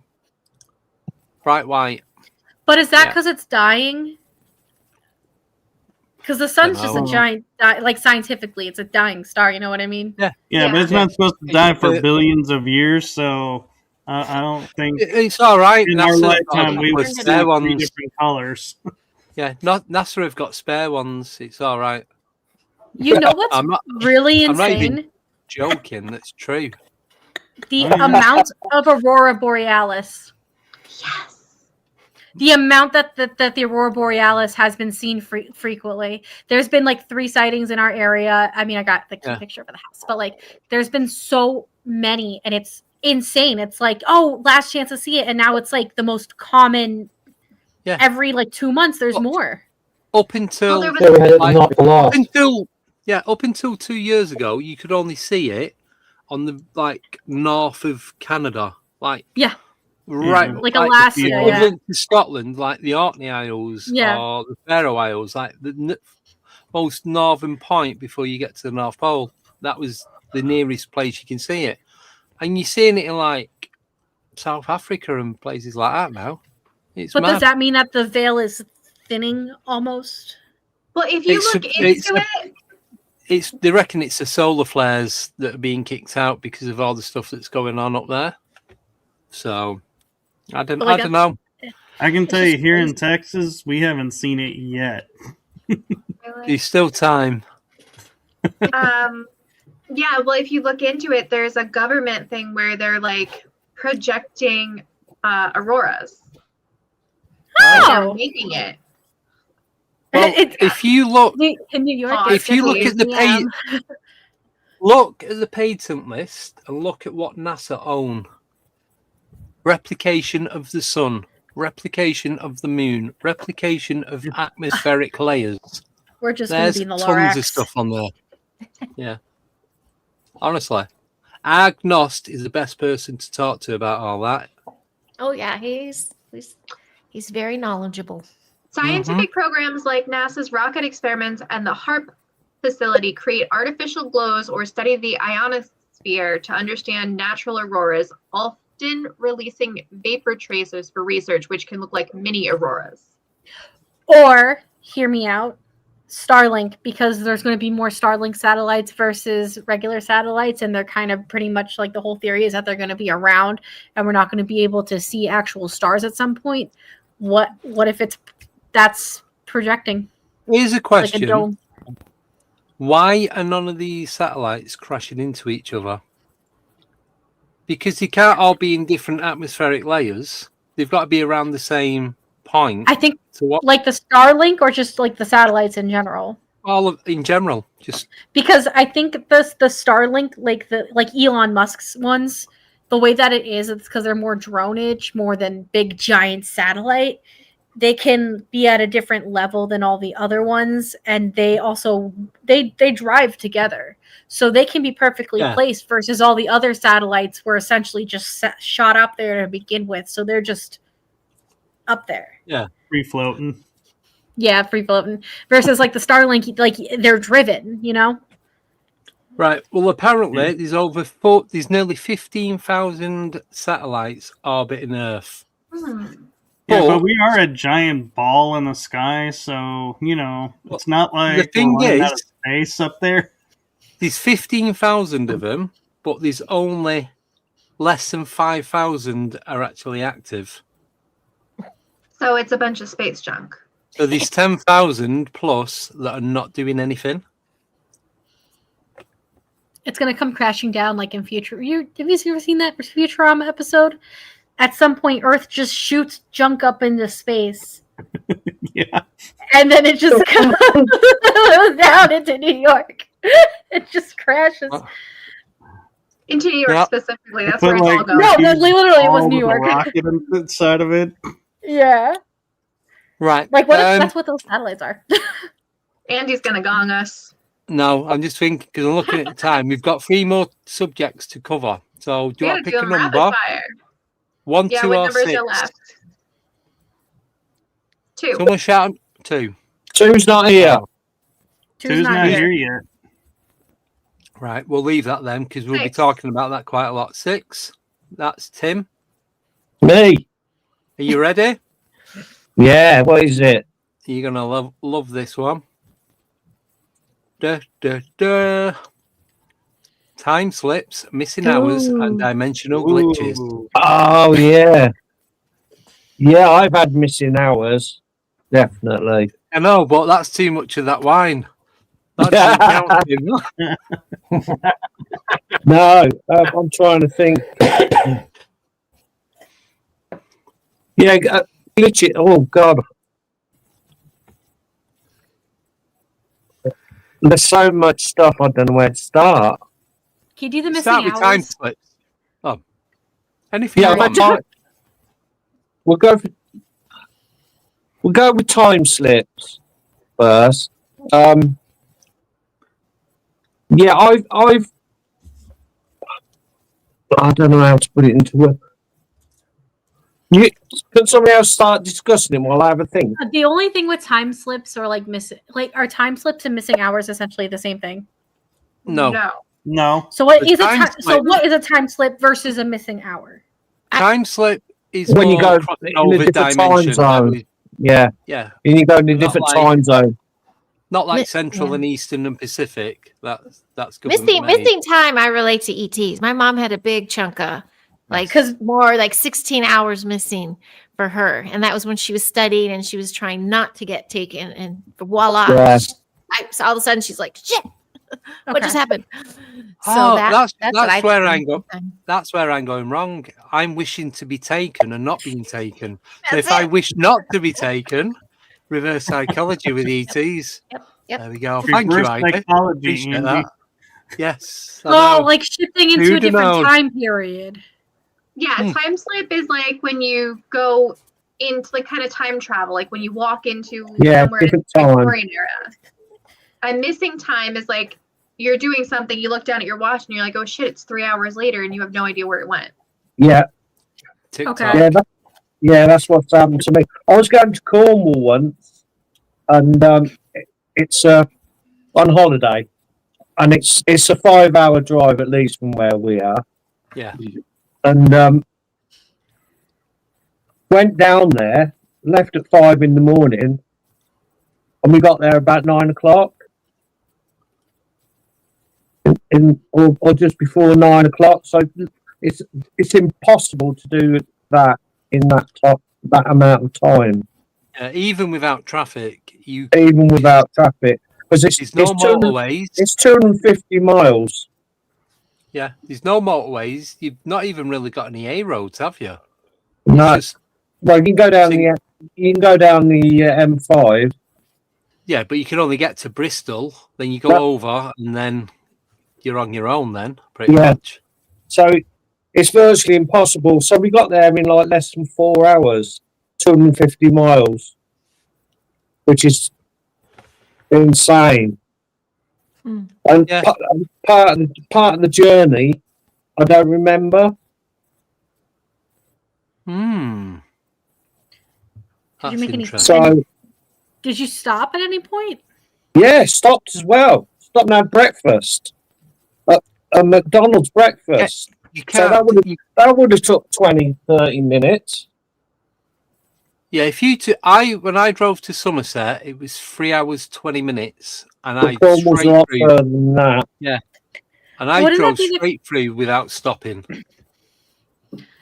Wouldn't it be that the concept of like time being like a human construct to begin with? Like we are giving a measurement to time, and if you're not paying attention, then the measurement just doesn't exist to begin with. Yeah, it's like when you get older, time goes quicker.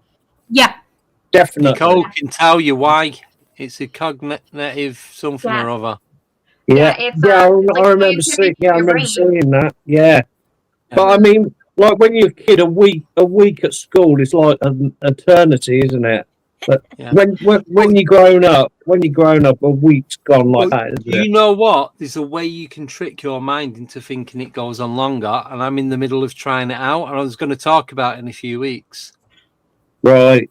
And Well, that's interesting. It's kind of working. So when you're doing stuff, even stuff you don't like, if you trick your mind into thinking that you're enjoying it like you would when you was a child, have that, not the child mindset, but the excitement of a child or the birthday. Being more mindful towards what you're doing. Yeah. It slows it down again. Yeah. And I've been doing it with this and just a few bits and pieces, and it's like, so when I go out now weekends seem to last a lot longer than like 20 minutes like there was a feeling. It actually feels like I'm getting a full 2 days now rather than next to nothing. And it's just because I do the meditation and all that, there's a couple of different things on YouTube, and it's saying like how to trick your mind to doing it. I can send you the links if you want. Yeah, put them up. Yeah, definitely. So it does. It kind of works, but so I'm not against it moving fast. Say that again. I'm not against time going. I don't want to die, but like I'm okay with some of the things that I like. Like I don't know what day of the week it is at any point in time. I'm like, oh, it's already like Tuesday of next week. Crazy. Like that. I enjoy that because it means I already got through what I had to get through. But you're like wishing your life away. Yeah, but then I get to, like my longer time is like when I'm spending time down, with my dogs and like doing art. So it's like all of like the stuff that takes longer is the stuff I already cared about doing anyways. But like work, I'm just like, I'm done. Brunch done.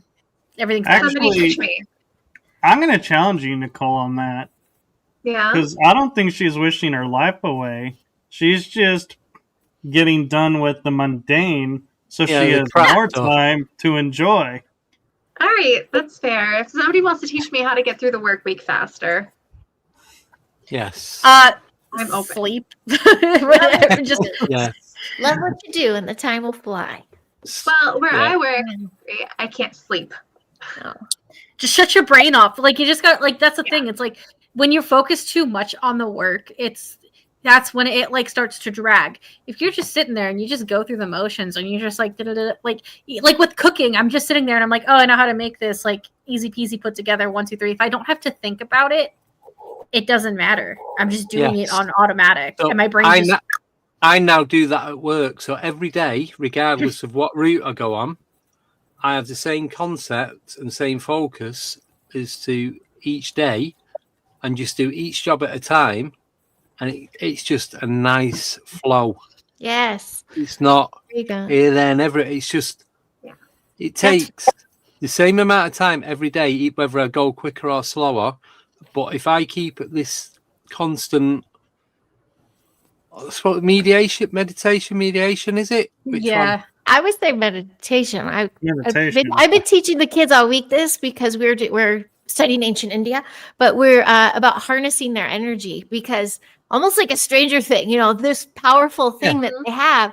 Focus on it and pay attention to your senses and enjoy the moment. But you can be really powerful doing that one thing. You can control that energy. It's really cool. Then you can get it to go or whatever. Mindset. That's it. Whatever. But then something slips in and just messes it up, and then you just screw it for like a whole week. That's the work. You gotta like you ignore it. That shit. You ignore it and keep going. Honestly, so with my job, I have to like if I'm not going, I'm stagnant. There's nothing for me to do.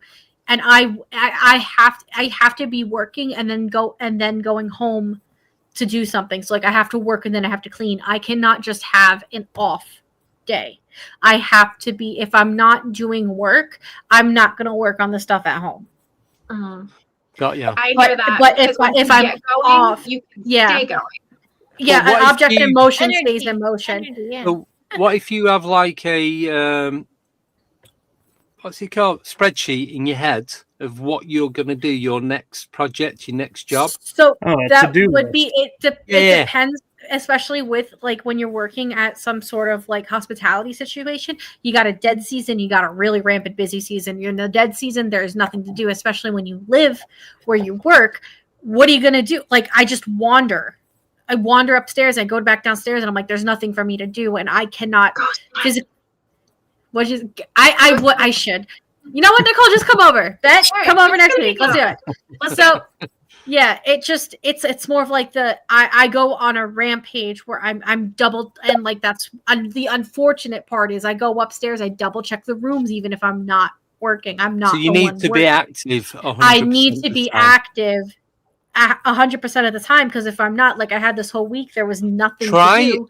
Try and switch Dead. the mindset, because I've done it and it works, and I'm still doing it. And I it's just, I suppose everyone's different as to what works and what doesn't work. And I was saying this the other night, but Yeah. if you can get in that mindset and control, like slow your mind down, and that will slow you down, and that will slow the time down as well. And you get to the pace that you want to go at, and you still get everything done because you slowed down, you slowed the time down, you still have the same amount of time to do it. Does that make sense? That's why I had to start listening to audiobooks, because Right. audiobooks help me slow the time down. Listen to I listen to audiobooks on 2 times speed. isochronic tones, or is it and binaural beats? Binaural beats. Binaural beats. It is I do those amazing. to go to sleep. I do them before I do this every day to get on the right focus, the right mindset. So I listen to it for about an hour and a half before I do these each podcast. So then when I come on, I'm voice messages. yeah. I was like, what are you listening to? It sounds like you're at a rave. There's a Self-rave. Whoop, whoop. I have a Back in the 90s. suggestion for you, B. What happened? I have a suggestion for you. What is Because it? you say you go to work and then you clean. It's like that's your routine. What if you Because I got have up, to told clean. yourself, wow, Great what a tip. day at work. Even though you didn't go to work, tell your mind, oh, that was a nice day at work. Boom, you'll go right into the note. That would It's be true. so great.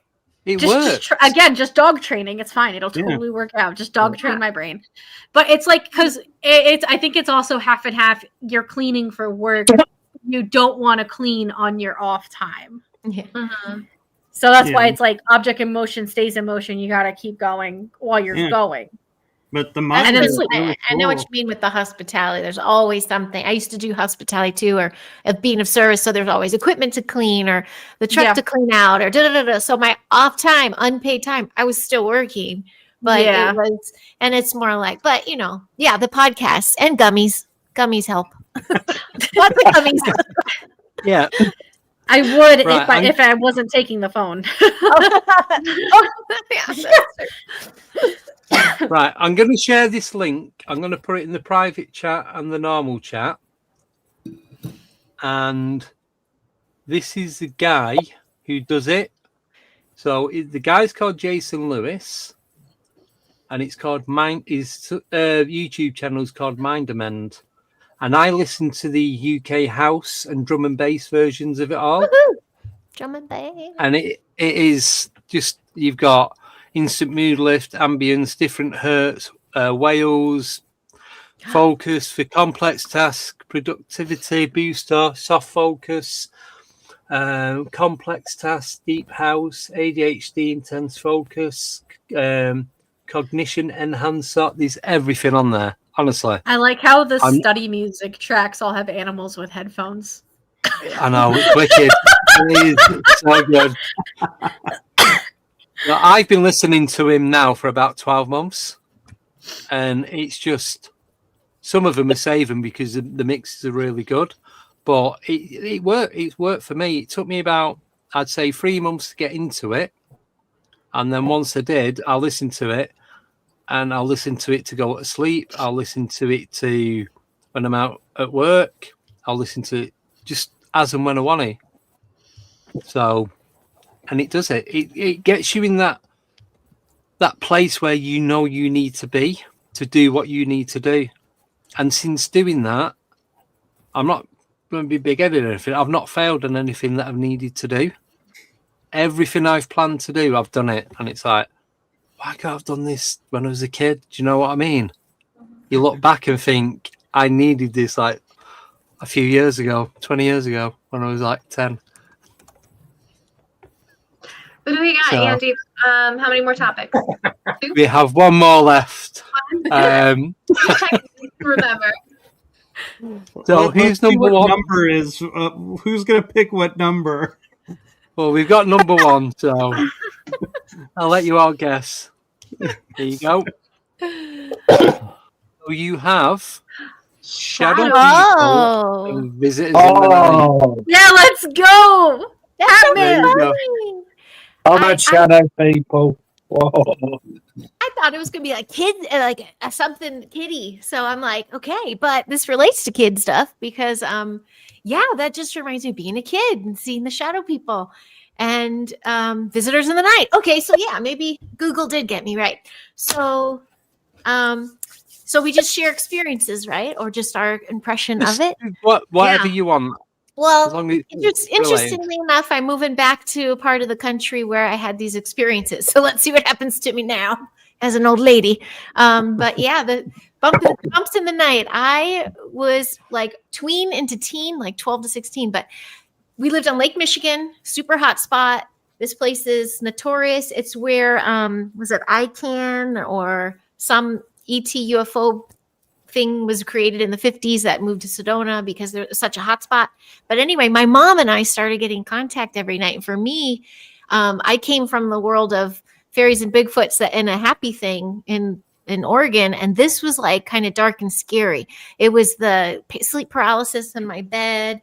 It was the shadowy figures in the hallway, or, when I'm in my bed, seeing him in the hallway. But then I started seeing them randomly out the side of my eyes, or, shadow figures here and there.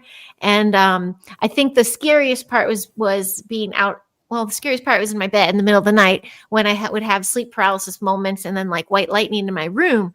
And then I'd go to my mom and say, we had a storm last night. And she'd be like, no, we didn't. I'd be like, oh, what?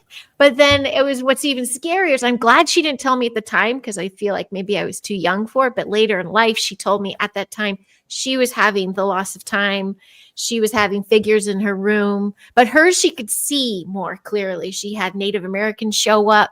She had, there was this old doll. I can't remember his name. Speaking of dolls, but the doll would show up. She didn't have the doll. So that was pretty creepy. And so I guess for me, I was going through traumatic events every night. Like I wound up trying to train myself to put myself to sleep a certain way so that I could go to bed really quick and not have to deal with this in the, half asleep state that I would usually be in or get woken up. And I still go to sleep like that. Like I still have to put my blankets up to my eyes and put something over my head to calm my third eye. And it used to be night lights for a long time, but I'm better with that now. But yeah, the shadowy figures, man. And then when I became a mom, when it started happening to my son, that's when I was like, I went full Sigourney, and I'm like, I got to learn this shit. I got to learn why isn't it the high vibratory experiences I was having certain times in my life? Why is it the dark experiences? I thought we were a high vibratory family. So I was trying to learn tools and techniques to kind of like, say, don't come to me. I was learning the Care Bear blast tummy thing and, like trying to teach my kid, like, say you're not ready, say you're Christ's child. I mean, we're not biblical or anything, but cast a golden orb around yourself and empower yourself, that kind of stuff. But those shadowy figures, man, I got my mom, they got me, and I got my kids. So I feel like they could be generational. It could be this hot spot for where we were all conceived and then where we all lived. It could be any of that stuff. I could go on for a long time about these, though. So you're going to have to either chime in or gong me. Yeah. It was. So I have a beautiful one of Chicago, actually. So this was in Door County, Wisconsin. This is about 40 minutes north of Green Bay. It's a peninsula. I had beautiful experiences in Chicago. I also was this party girl in Chicago, so I don't remember. Everything was a blur.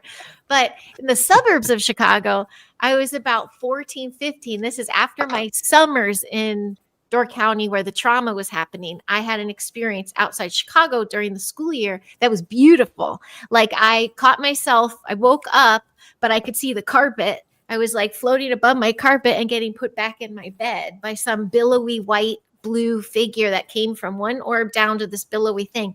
And I just remember thinking peacefully, like, oh, thank you. Thanks for being thank you. Like this isn't scary. I see colors. It was colorful and pretty, and I felt peaceful. I felt like lovely. Whereas the shadowy things, I felt like my breath was being taken or something, like cat's eye, or like it just something was wrong. Whereas that pretty experience felt nice. Yeah. So you can have any of them. Where do you think like I don't know, like in the concept of shadow people, because of, like, I don't know, do you think that's like the bad intention ones that because you're spiritually, like, especially as you as a kid, you said your kid and then your mom, do you think maybe because of the fact that you are susceptible to it that they just kept like the ones that were more negative on the side of energy just decided to kept getting drawn to you versus like it could very well be like late in life trying to learn it all. Was it being high vibratory, being myself, that it was trying to like suck it? But then I think that's what saved me in the long run. Like I felt that was my protection in the long run, being a high vibratory. But it was like one scary night, and then you go to bed scared every night, and then that's the frequency you put off, is being scared. Yes. So then I was like a target. And so, and same with my mom, like that loss of time night, she was freaked the F out. She said she had an encounter. She had this light situation, the ships over the water and stuff. So she found someone in town who had similar experiences. He called her to this little speakeasy gathering to talk about this stuff. And she was just like, holy shit. Yeah, that's what I saw. And they're like, don't call it in. If you're not ready for this, don't call it in. So she went home panicked. Had pots of coffee, turned on TV, like I'm not wanting this. And then she called in. I'm like, oh yeah, you look a little scared, kind of like a Loosh effect. But I as Andy and Michael, and I've been on your shows and talked about these things before, that I've also had really beautiful, positive experiences too.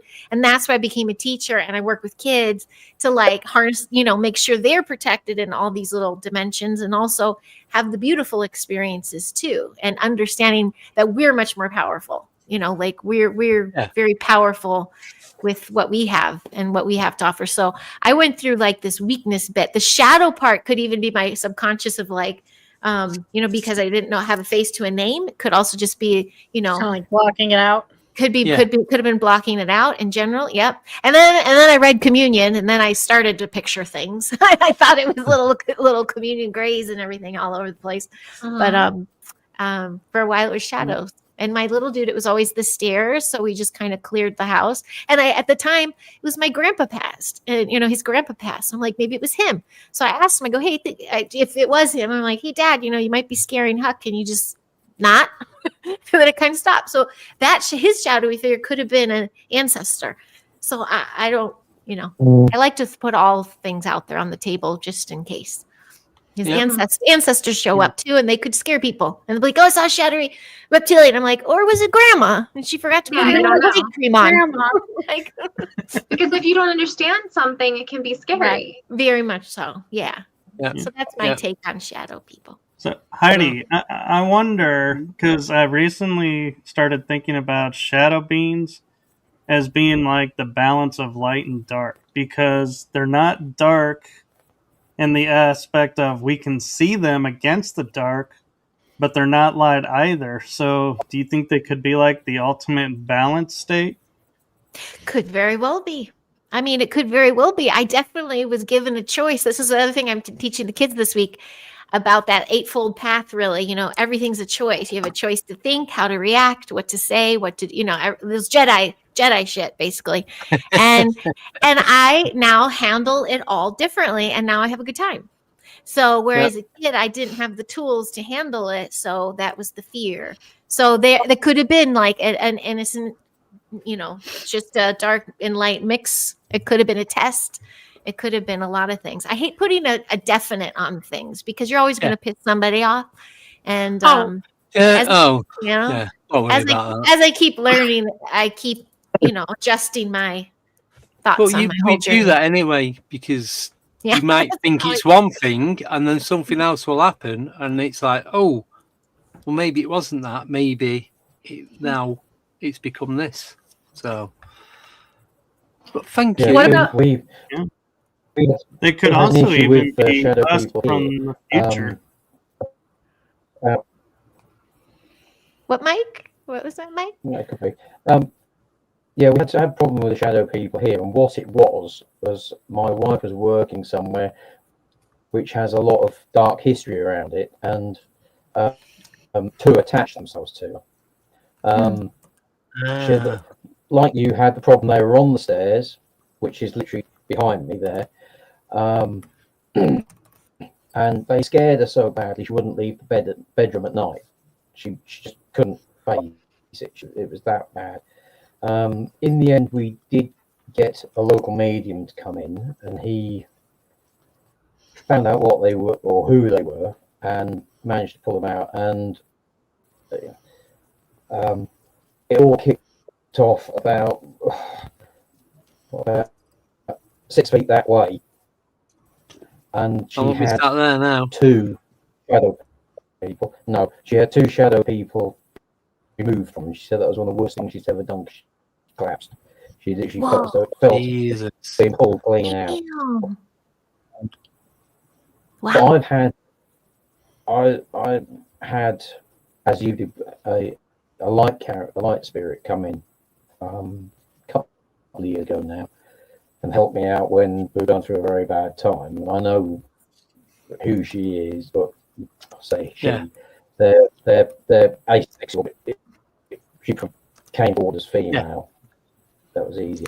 But yeah, the feeling is completely different. The shadow people are sort of like, you just feel it about it. But with the light post came in, and it was absolutely fantastic. And she's popped up a couple of times. So, wow. Can I share super quick, just really one more last minute shadow thing, is that it has to do with my kid's biological dad, who was an addict. And when I was out of town at a paranormal convention, believe it or not, this was about 7 years ago, I had a friend, and we were still he would visit the kids. I lived on my own with the kids, but my best friend, who was kind of a medium, was staying with the kids. She called me out there, and she goes, your ex came to say goodnight to them, but when he walked in, 7 shadow figures walked in right behind him. And me, it was like, that's the addict, the attachment. And I'm like, this, and my mom, her dad was an alcoholic. So we could have just these dark entities attached to us generationally. And so she cleared our house. She cleared we started that process. She picked these up literally from where she was working. 1 minute to go. Oh, sorry. All right, channel living. There's got 2 parts to it. It's a high level and low level. She was working the low level. There's a lot of death and a lot of injury and a lot of bad things happening, and then she picked up 2 from there. Anyway, carry on. Okay. Right. I just want to say thank you to everyone so much for coming on, and thank you for sharing your knowledge on each subject. And I'm glad there were subjects that you all kind of knew stuff about, and going into detail of encounters and all that kind of stuff. So I'm going to put a 2-minute countdown on, and now take it in turns. You can tell us where we can find you. As soon as that 2-minute countdown is over, I'm going to do the outro. But if you can stay on for a minute before you go, that'd be great. I'm just going to let everybody know real quick that the dogs are okay. I was informed that they got into a tube of super glue. Oh, gosh. What? Yeah. Oh. Not good.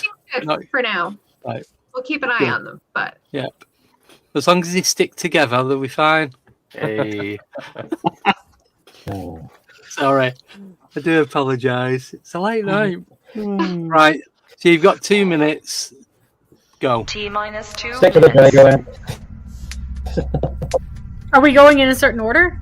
Whoever goes first. You're in the corner. Start. Okay. BEE.N99 on Instagram, and you have links to all of my other social media and website there. Cool. Tim? Can't find me anywhere. I'm not on nothing. I don't Is he Shadow Man? I'm Shadow, Andy? yeah. Just go on YouTube, guys, and search Andy H Shadows and Sightings, and I'll pop up. Mike?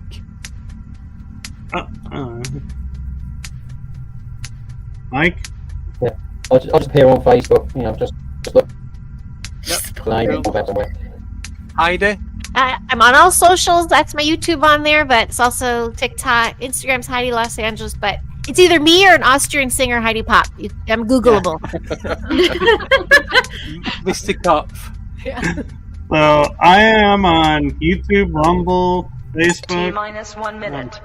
You can pretty much find me through my website. It's got all my links. Yep. Excellent. T-minus And Nicole? 50 seconds. Where can we find you other than in the Shanley? Besides here. T-minus Nicole. 40 seconds. What? Nicole, Where can we find you, Wait. girl? where can we find you? Paranormal. I'm on Facebook. I'm on Instagram. T-minus 30 Paranormal. seconds. Check us out. Check out our Excellent. events. We have some with her. Yes, excellent. Right, thank you everyone in the chat. Thank you all the moderators. T-minus 20 We are now seconds. doing 3 days a week: Monday, Wednesday, Friday. Monday 7:30, Wednesday 8:30, Friday 8:30. Wednesday's going to be stopping. Me and Nicole are going to be pre-recording Encyclopedia of the Unknown, and that's going to start on the first Wednesday of January. And that is it. So thank you everyone for joining. Thank you for all the pizza guys, and we'll see you all very, very soon. Have a wonderful weekend. See you all then. Bye bye.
Goodbye.